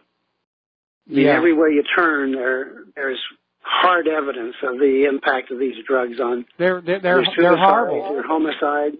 Yeah. Yeah, I had a bad experience with them myself many years ago when I was going through the breakup of my first marriage, and I went to my doctor for a completely unrelated matter, and she said, "How you holding up?" And I said, "Well, I'm not entirely cheerful." And she said, "You need this." And so I bought the medicine, and I was taking it perfectly in accord with the directions on the bottle. And for 4 weeks, I was happy and I was fun. And the 5th week, I had a black crash, and I got through it just by literally sitting on the floor in the corner saying, "It's only the chemicals, it's only the chemicals, it's only the chemicals." And I will not ever take any of those medications ever, ever, ever again. By the way, the the generic name of Prozac is fenfluoroxetine. That's fluoride. Yeah, okay. Well, fluoride is a tranquilizer, and that's maybe the reason they were putting it in the drinking water, because it sure doesn't do anything against tooth decay. Right. Anyway, just wanted to add that to your package of data. Okay, well, when you get a chance to make sure you check out my other issue with infanticideusa.com. It's a hard link back to the vaccines as well as the wonderful care of the medical community. Absolutely. All right, we're going to let you go here. And I've just been informed by an alert reader, the story about the Large Hadron Collider appears to be an April Fool's joke that was delivered a little bit late. We always have to be careful about that. Let's go to Russ in Alabama. Aloha. Welcome to the show. What's on your mind? Howdy. Howdy. Howdy there, Mike. You love your very important work. You're almost one of a kind in the way you do it. Yeah, just an additional comment. Dr. Ann Blake Tracy solicits stories that don't make the major media, but sometimes are only in the local media, and she correlates them with the use of Prozac, etc. And she explained to me something very interesting, that these SSRIs, or whatever genre, they deny you REM sleep, and you can't dream while you're on them. And after a few weeks, what happens is that the brain will not be denied REM, and so people start walking around in a REM state. But it's not natural REM. It has this backlash effect because it's not just dream state, it's nightmare state. And it literally causes the brain to dream and act out the dreams of the things that you would never do. So you said it doesn't allow you to control your impulses. It reverses your impulses. Well, that actually makes a lot of sense, because REM sleep and the process of dreaming is the mechanism by which the brain converts eidetic memory into a more compact tokenized form. And if you can't do that, you're going to have memory problems. You're going to have trouble distinguishing what's reality. I mean, it's just bad all around. It just really is. Evidently, it causes people to do exactly the thing that they would never do. That's why these horror stories of grandmothers, throwing their children off of a. So anyway, that's all I had, and it might be interesting to interview her, because she can break it down into biochemical steps as to how this happens.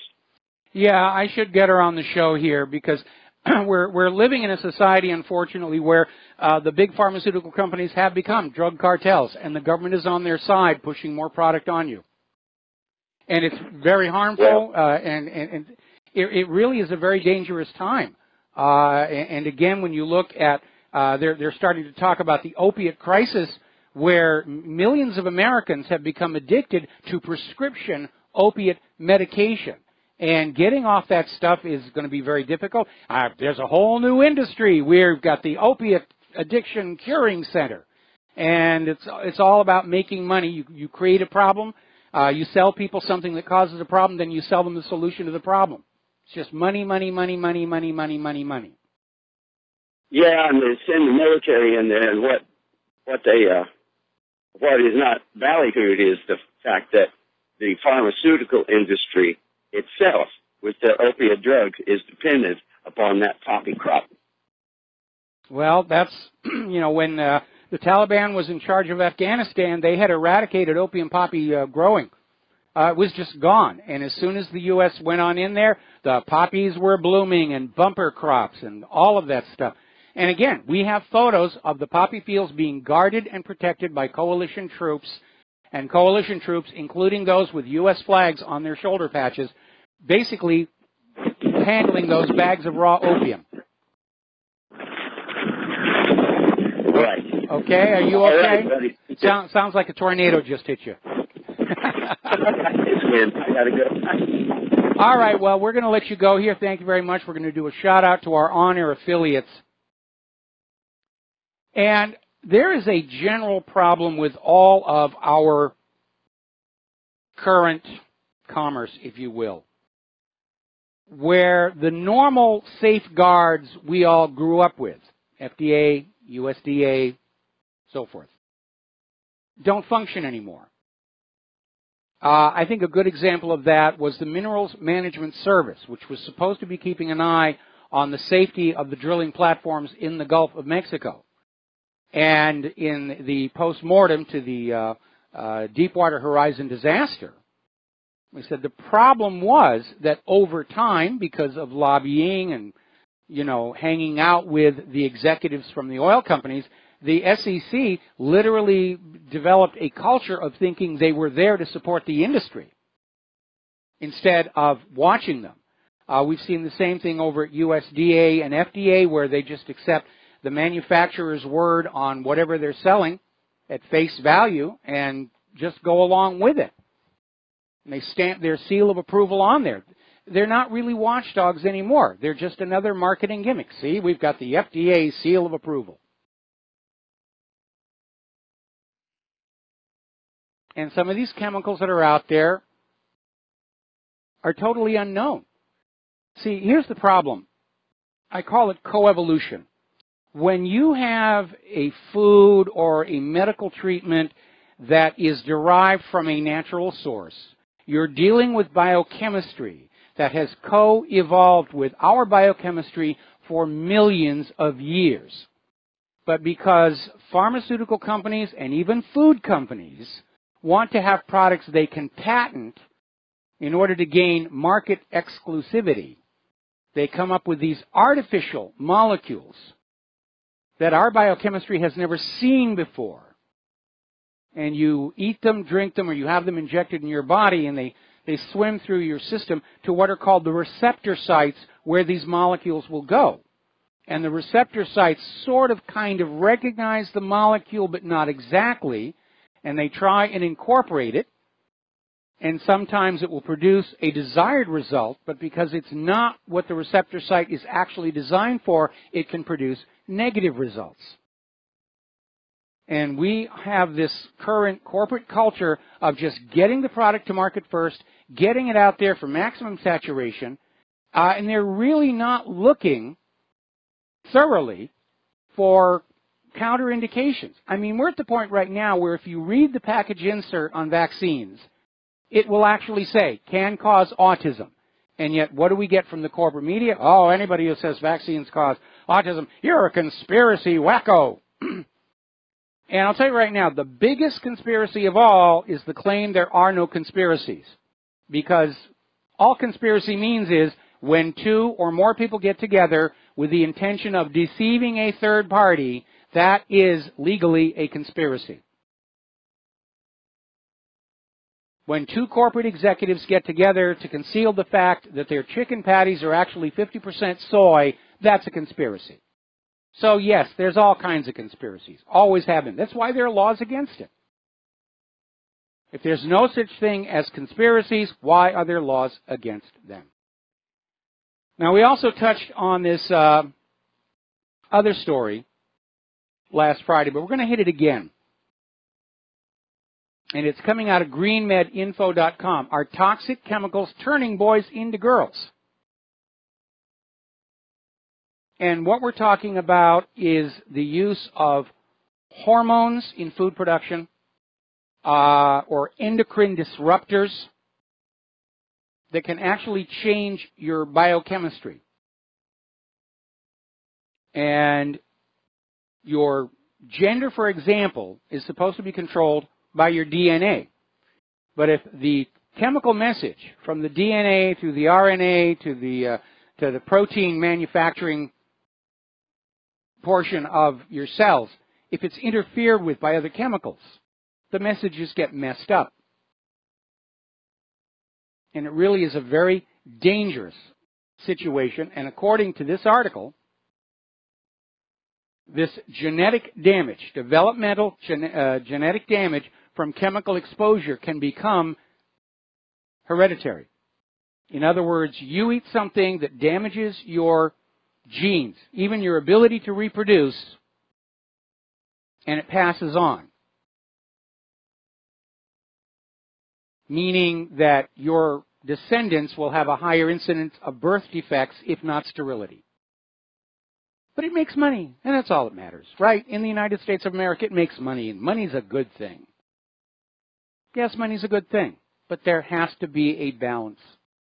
There must be a balance.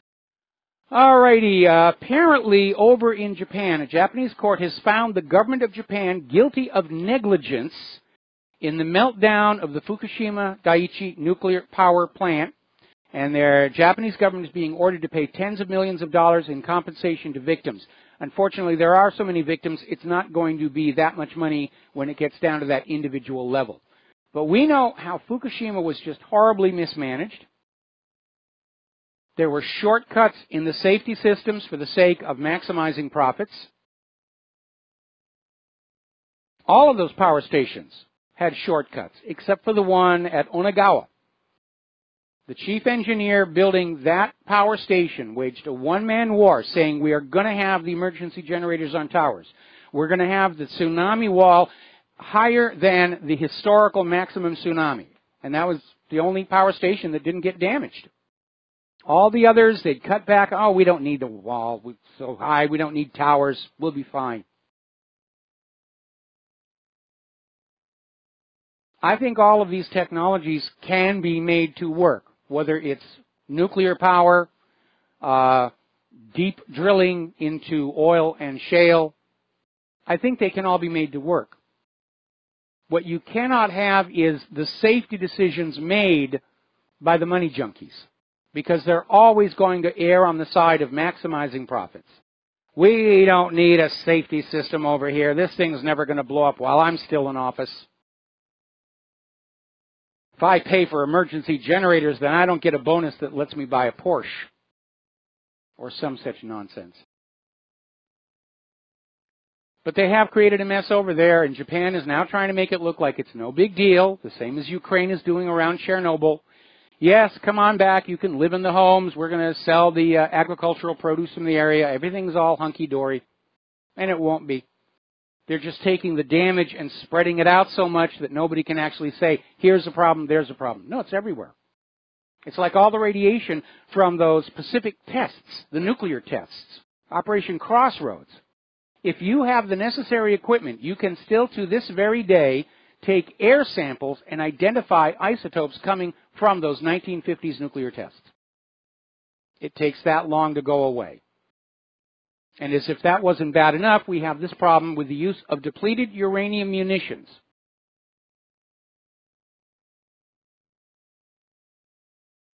Now, depleted uranium, when it comes on out from the bottom of those centrifuges, and they take the hexafluoride out of it, it's a metal. It's in a single chunk.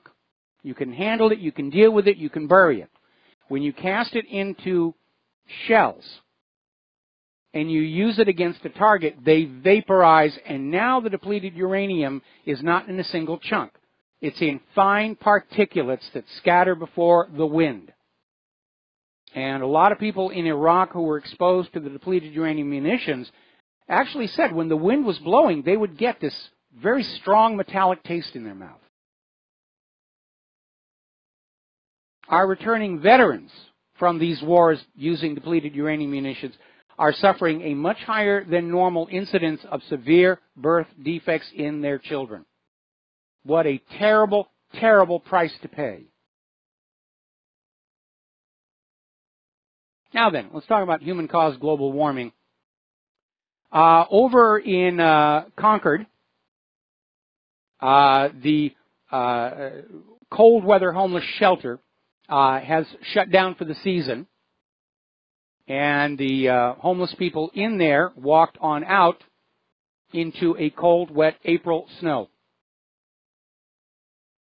It was a foot of snow out there, and a lot of those people are going to be sleeping on the streets tonight in the snow. There can't be snow. The world is warming.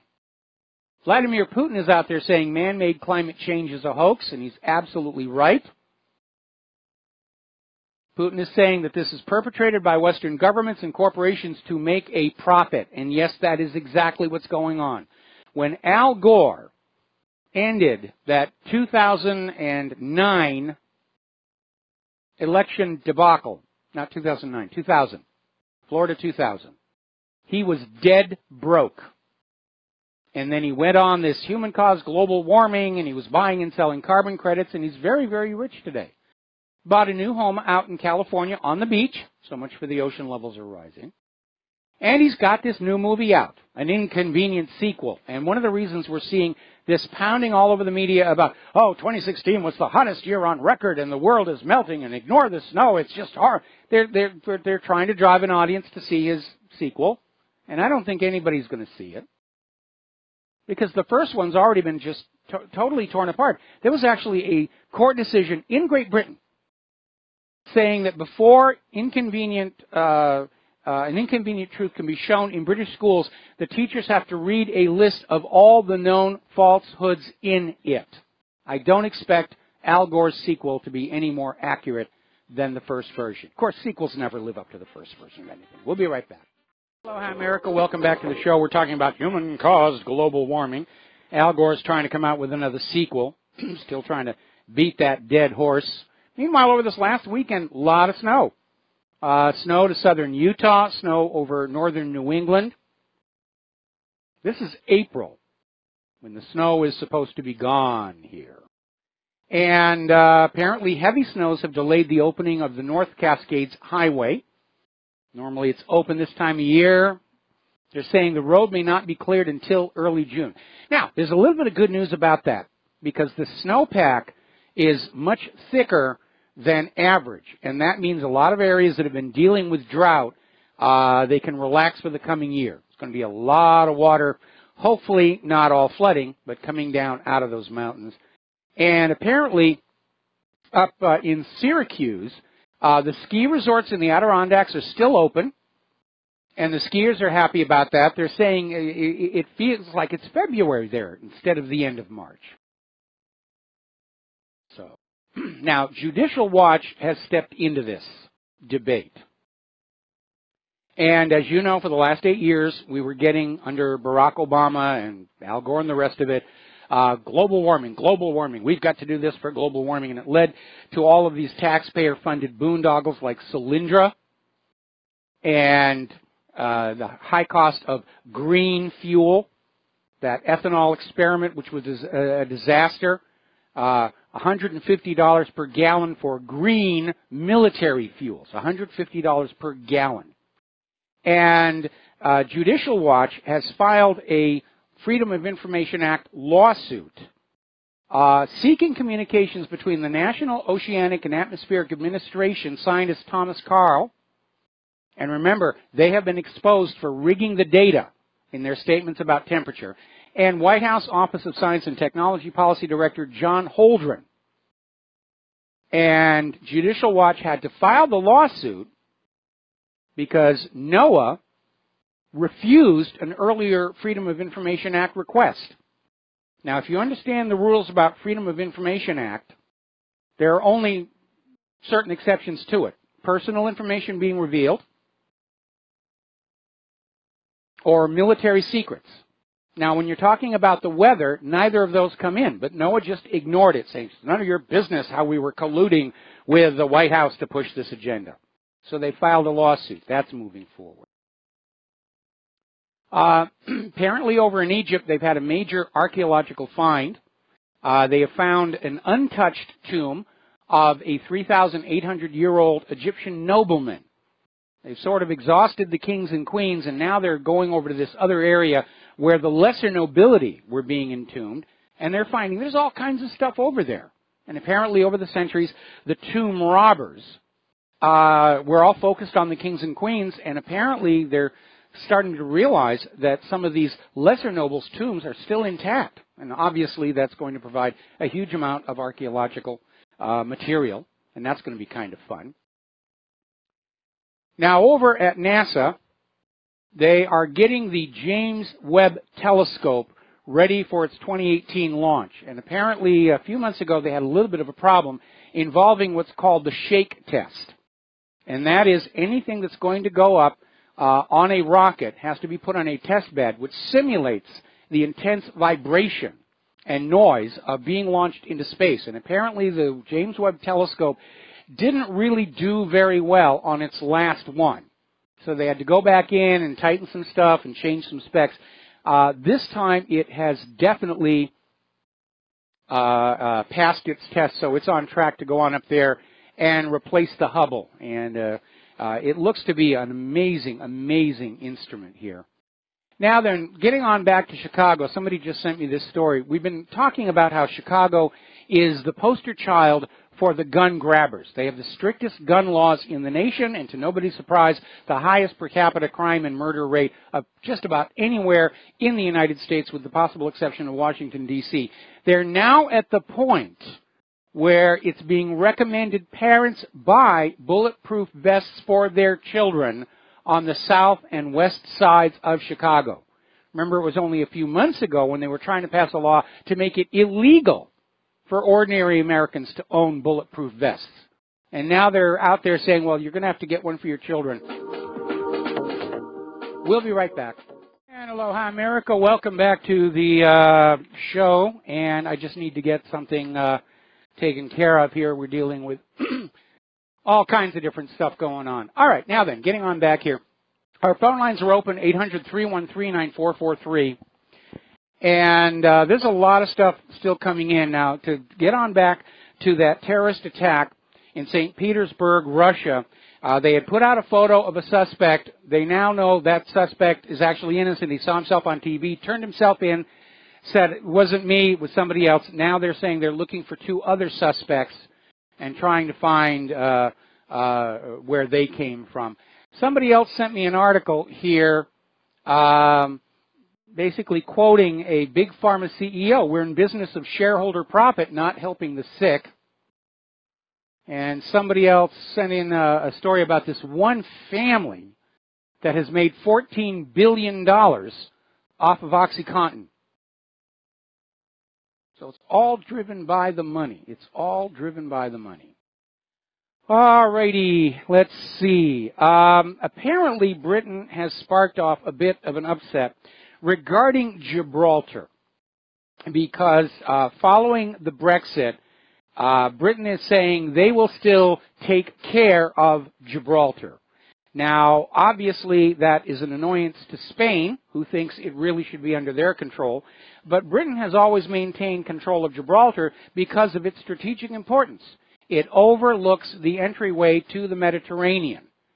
And whoever controls Gibraltar basically controls the Mediterranean.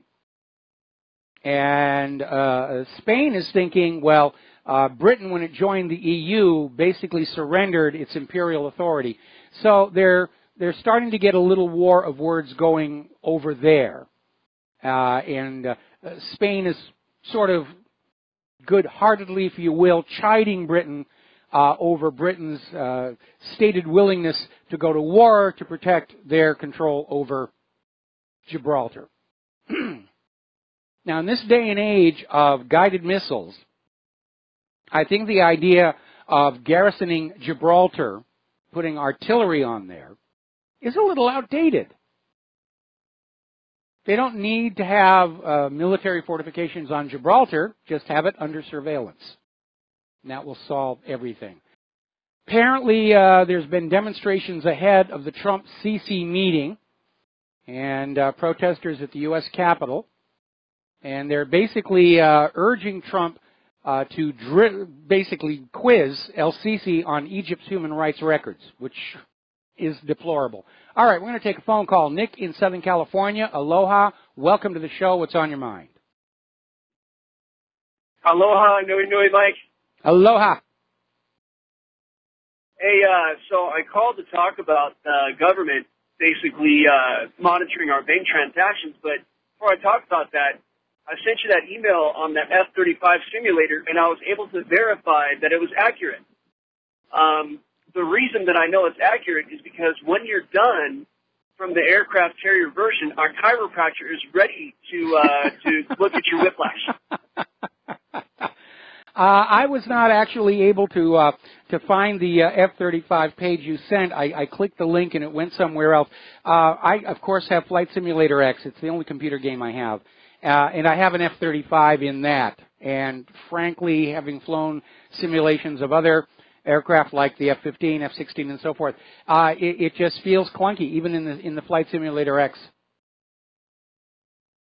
Yeah, as my email, stated, I was wondering if it was, maybe a little embellished, but I actually called to discuss it's the U.S. Bank Secrecy Act, and basically it's the Title 31, Section 5324, where about structuring. Are you familiar with this, or should I explain it? No, I understand what structuring is. In order to evade reporting requirements, people will make deposits or withdrawals underneath the trigger amount, which I think is like $10,000 or something like that.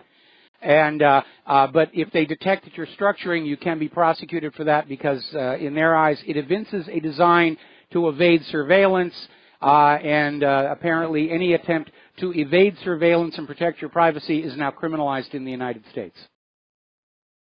Mike, you're such a fountain of knowledge. I love it. So I went and I looked deeper because they do reference the actual IRS code 6050I form 8300. And basically, if you are going to, have anything that is a quote-unquote suspicious transaction, it doesn't have to exceed the $10,000. Actually, I withdraw cash all the time. I usually withdraw about $500 a few times a week, just because I don't like the government or anybody else knowing where I'm spending my money. Yeah, I'm the and same apparently, way. Even if you don't, you do the same thing, right? I do the same thing. So, I do as much of my life in cash as I can because it's nobody's business if I bought a jelly donut on the way home today. Well, according to the IRS tax code, I read into it, I read the document, and really whatever is defined as suspicious is whatever we feel like is suspicious today, if you take my meaning. I mean, basically, they just have carte blanche to say, oh, well, these $300, $500 withdrawals in cash are suspicious. I figured I just wanted everybody to be aware of that. Now, what I do is when I go to the grocery store, they have the cashback option at, say, whatever retailer, and I just get as much out of that as I can every time I go to the store. And I'm hoping that that's a way, to avoid that problem.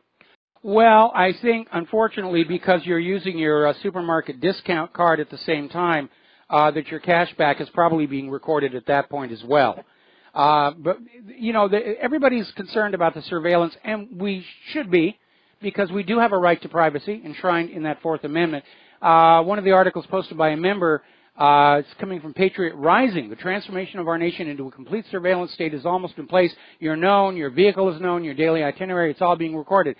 Here's where it breaks down, okay? They have so much data now on all of us, it's theoretically impossible for them to make any sense of it. And this is why, despite all the NSA data monitoring and data grabbing, they haven't been able to find any real terrorists. They can't find any real criminals. They can't stop the cyber criminals. They can't find the ransomware writers. They certainly weren't able to come up with Hillary Clinton's missing emails. And they basically created a data management problem that may be unsolvable. Well, in my opinion, the idea that they're using this information to protect us against terrorism and things like that is a farce. I think basically what they're doing is they're gathering all of the data and storing it, and if you ever become somebody who's a threat to the establishment, they can go back and search up all of your stuff. Well, they wouldn't find much of interest in Claire and my life, of course, but again, it is illegal under the Fourth Amendment for them to be doing that. And the reason the Founding Fathers put that Fourth Amendment in there was because the British soldiers during colonial times would just walk into people's homes and look through their papers to see if they could see anything that was suspicious. And the American colonials were very appalled by that. So the new government was created with a specific rule. Absent actual allegations of criminal activity, you mind your own business. Yeah, government minding their own business. What a concept. I figured I would just go along with Trent and listen to Matthias up in Canada, and I'm going to go ahead and donate all of my curtains to the government. Yeah, that's a good one. Yes, take my curtains, please. Look through the window at my wife who's in the shower right now. Okay, thanks an awful lot. We're going to let you go here. And again, this surveillance problem,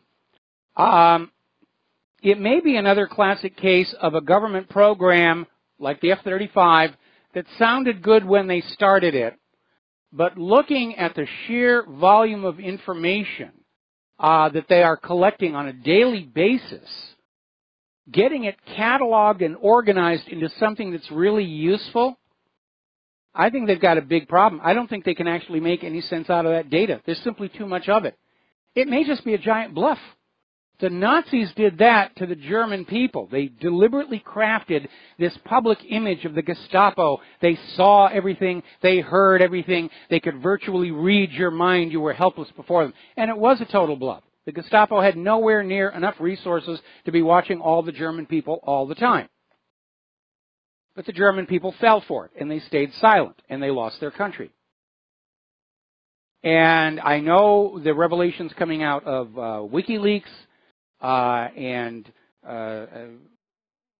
William Binney and all the rest of it, they definitely have the machinery in place to suck up all the data, but I haven't seen anything which suggests to me that they can actually get anything useful out of it.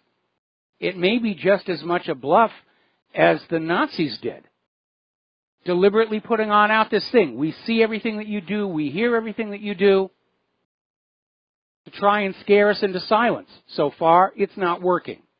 All right, we're going to take another phone call. Alex in Florida, aloha. Welcome to the show. What's on your mind? Not much, Michael. I'm losing my voice a little, but I wanted to tell you that I believe that the surveillance is to blackmail the politicians to do what those that are the deep state wants them to do. Well, no question about that. I mean, I'm sure that for certain targeted individuals, they're sequestering that information as it comes on in. There are reasons to think that Chief Justice of the Supreme Court Roberts was blackmailed into passing Obamacare. We're now finding out that the Obama administration was, in fact, bugging the Donald Trump campaign all the way back to even before he won the nomination. So it is Watergate all over again. And I'm sure for people in positions of influence and power, yeah, they're being spied on all the time. And probably it's very widespread. But they're not spying on all the bakers. They're not spying on all the bricklayers. They're not spying on people who are just minding their own business. They simply, I do not feel they have the resources to be able to do that. Yeah, those folks basically pose no threat to the establishment.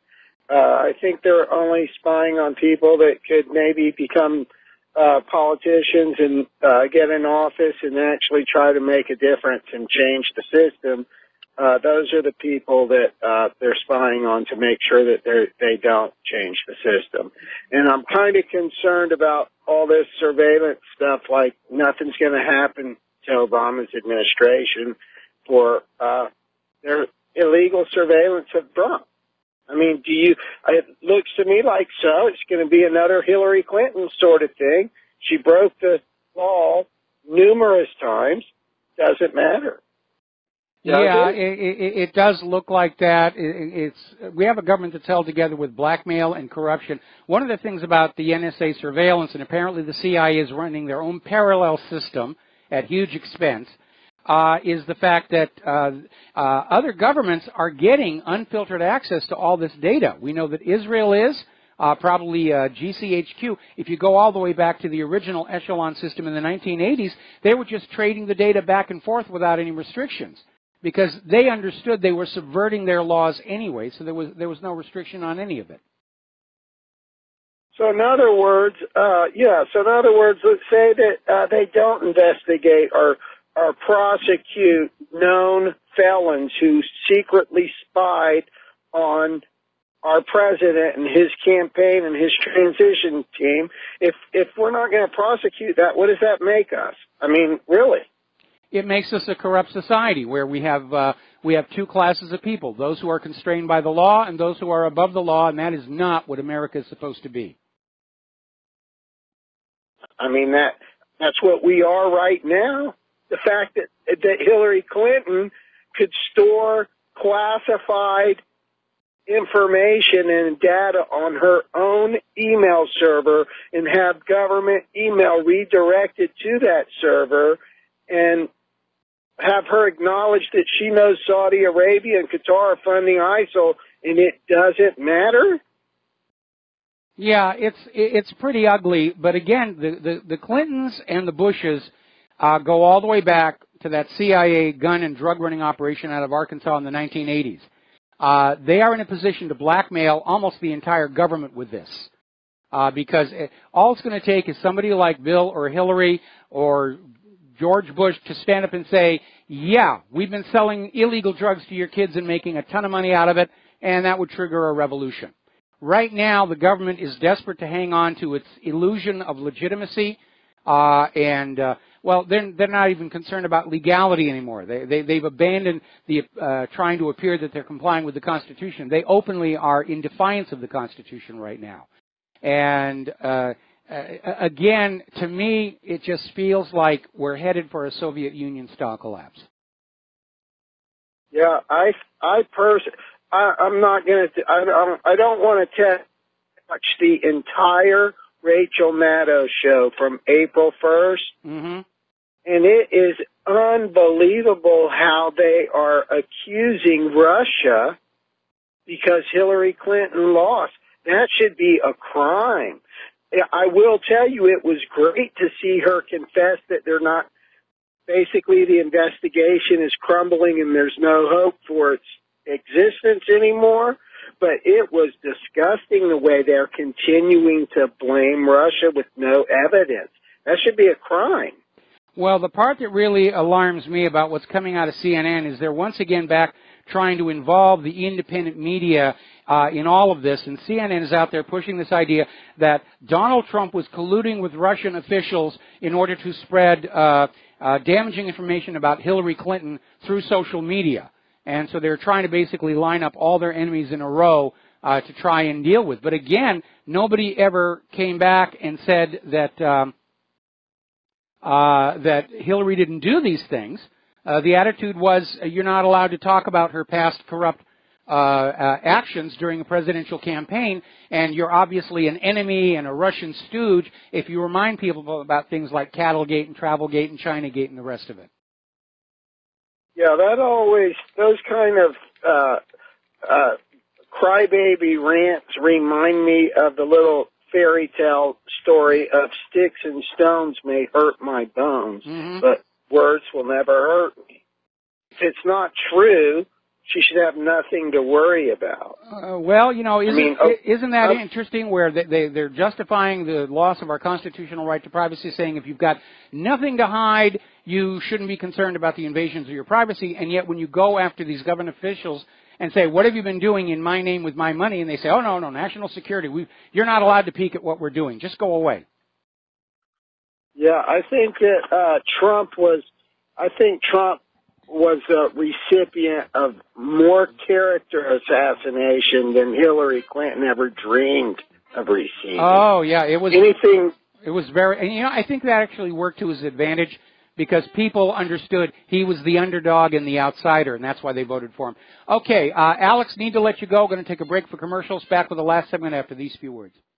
Aloha, America. Welcome back to the show. And apparently Democrats in the Senate have reached enough votes to block the confirmation of Judge Neil Gorsuch, but apparently the story is not over. They're talking about the nuclear option, changing the rules again, and I have to tell you, I'm absolutely disgusted with the behavior of all these people. Forget about Judge Janine saying the Democrats are behaving like crybabies. They all are. They are all behaving like children. And then we wonder why our country is in the dismal condition that it is in.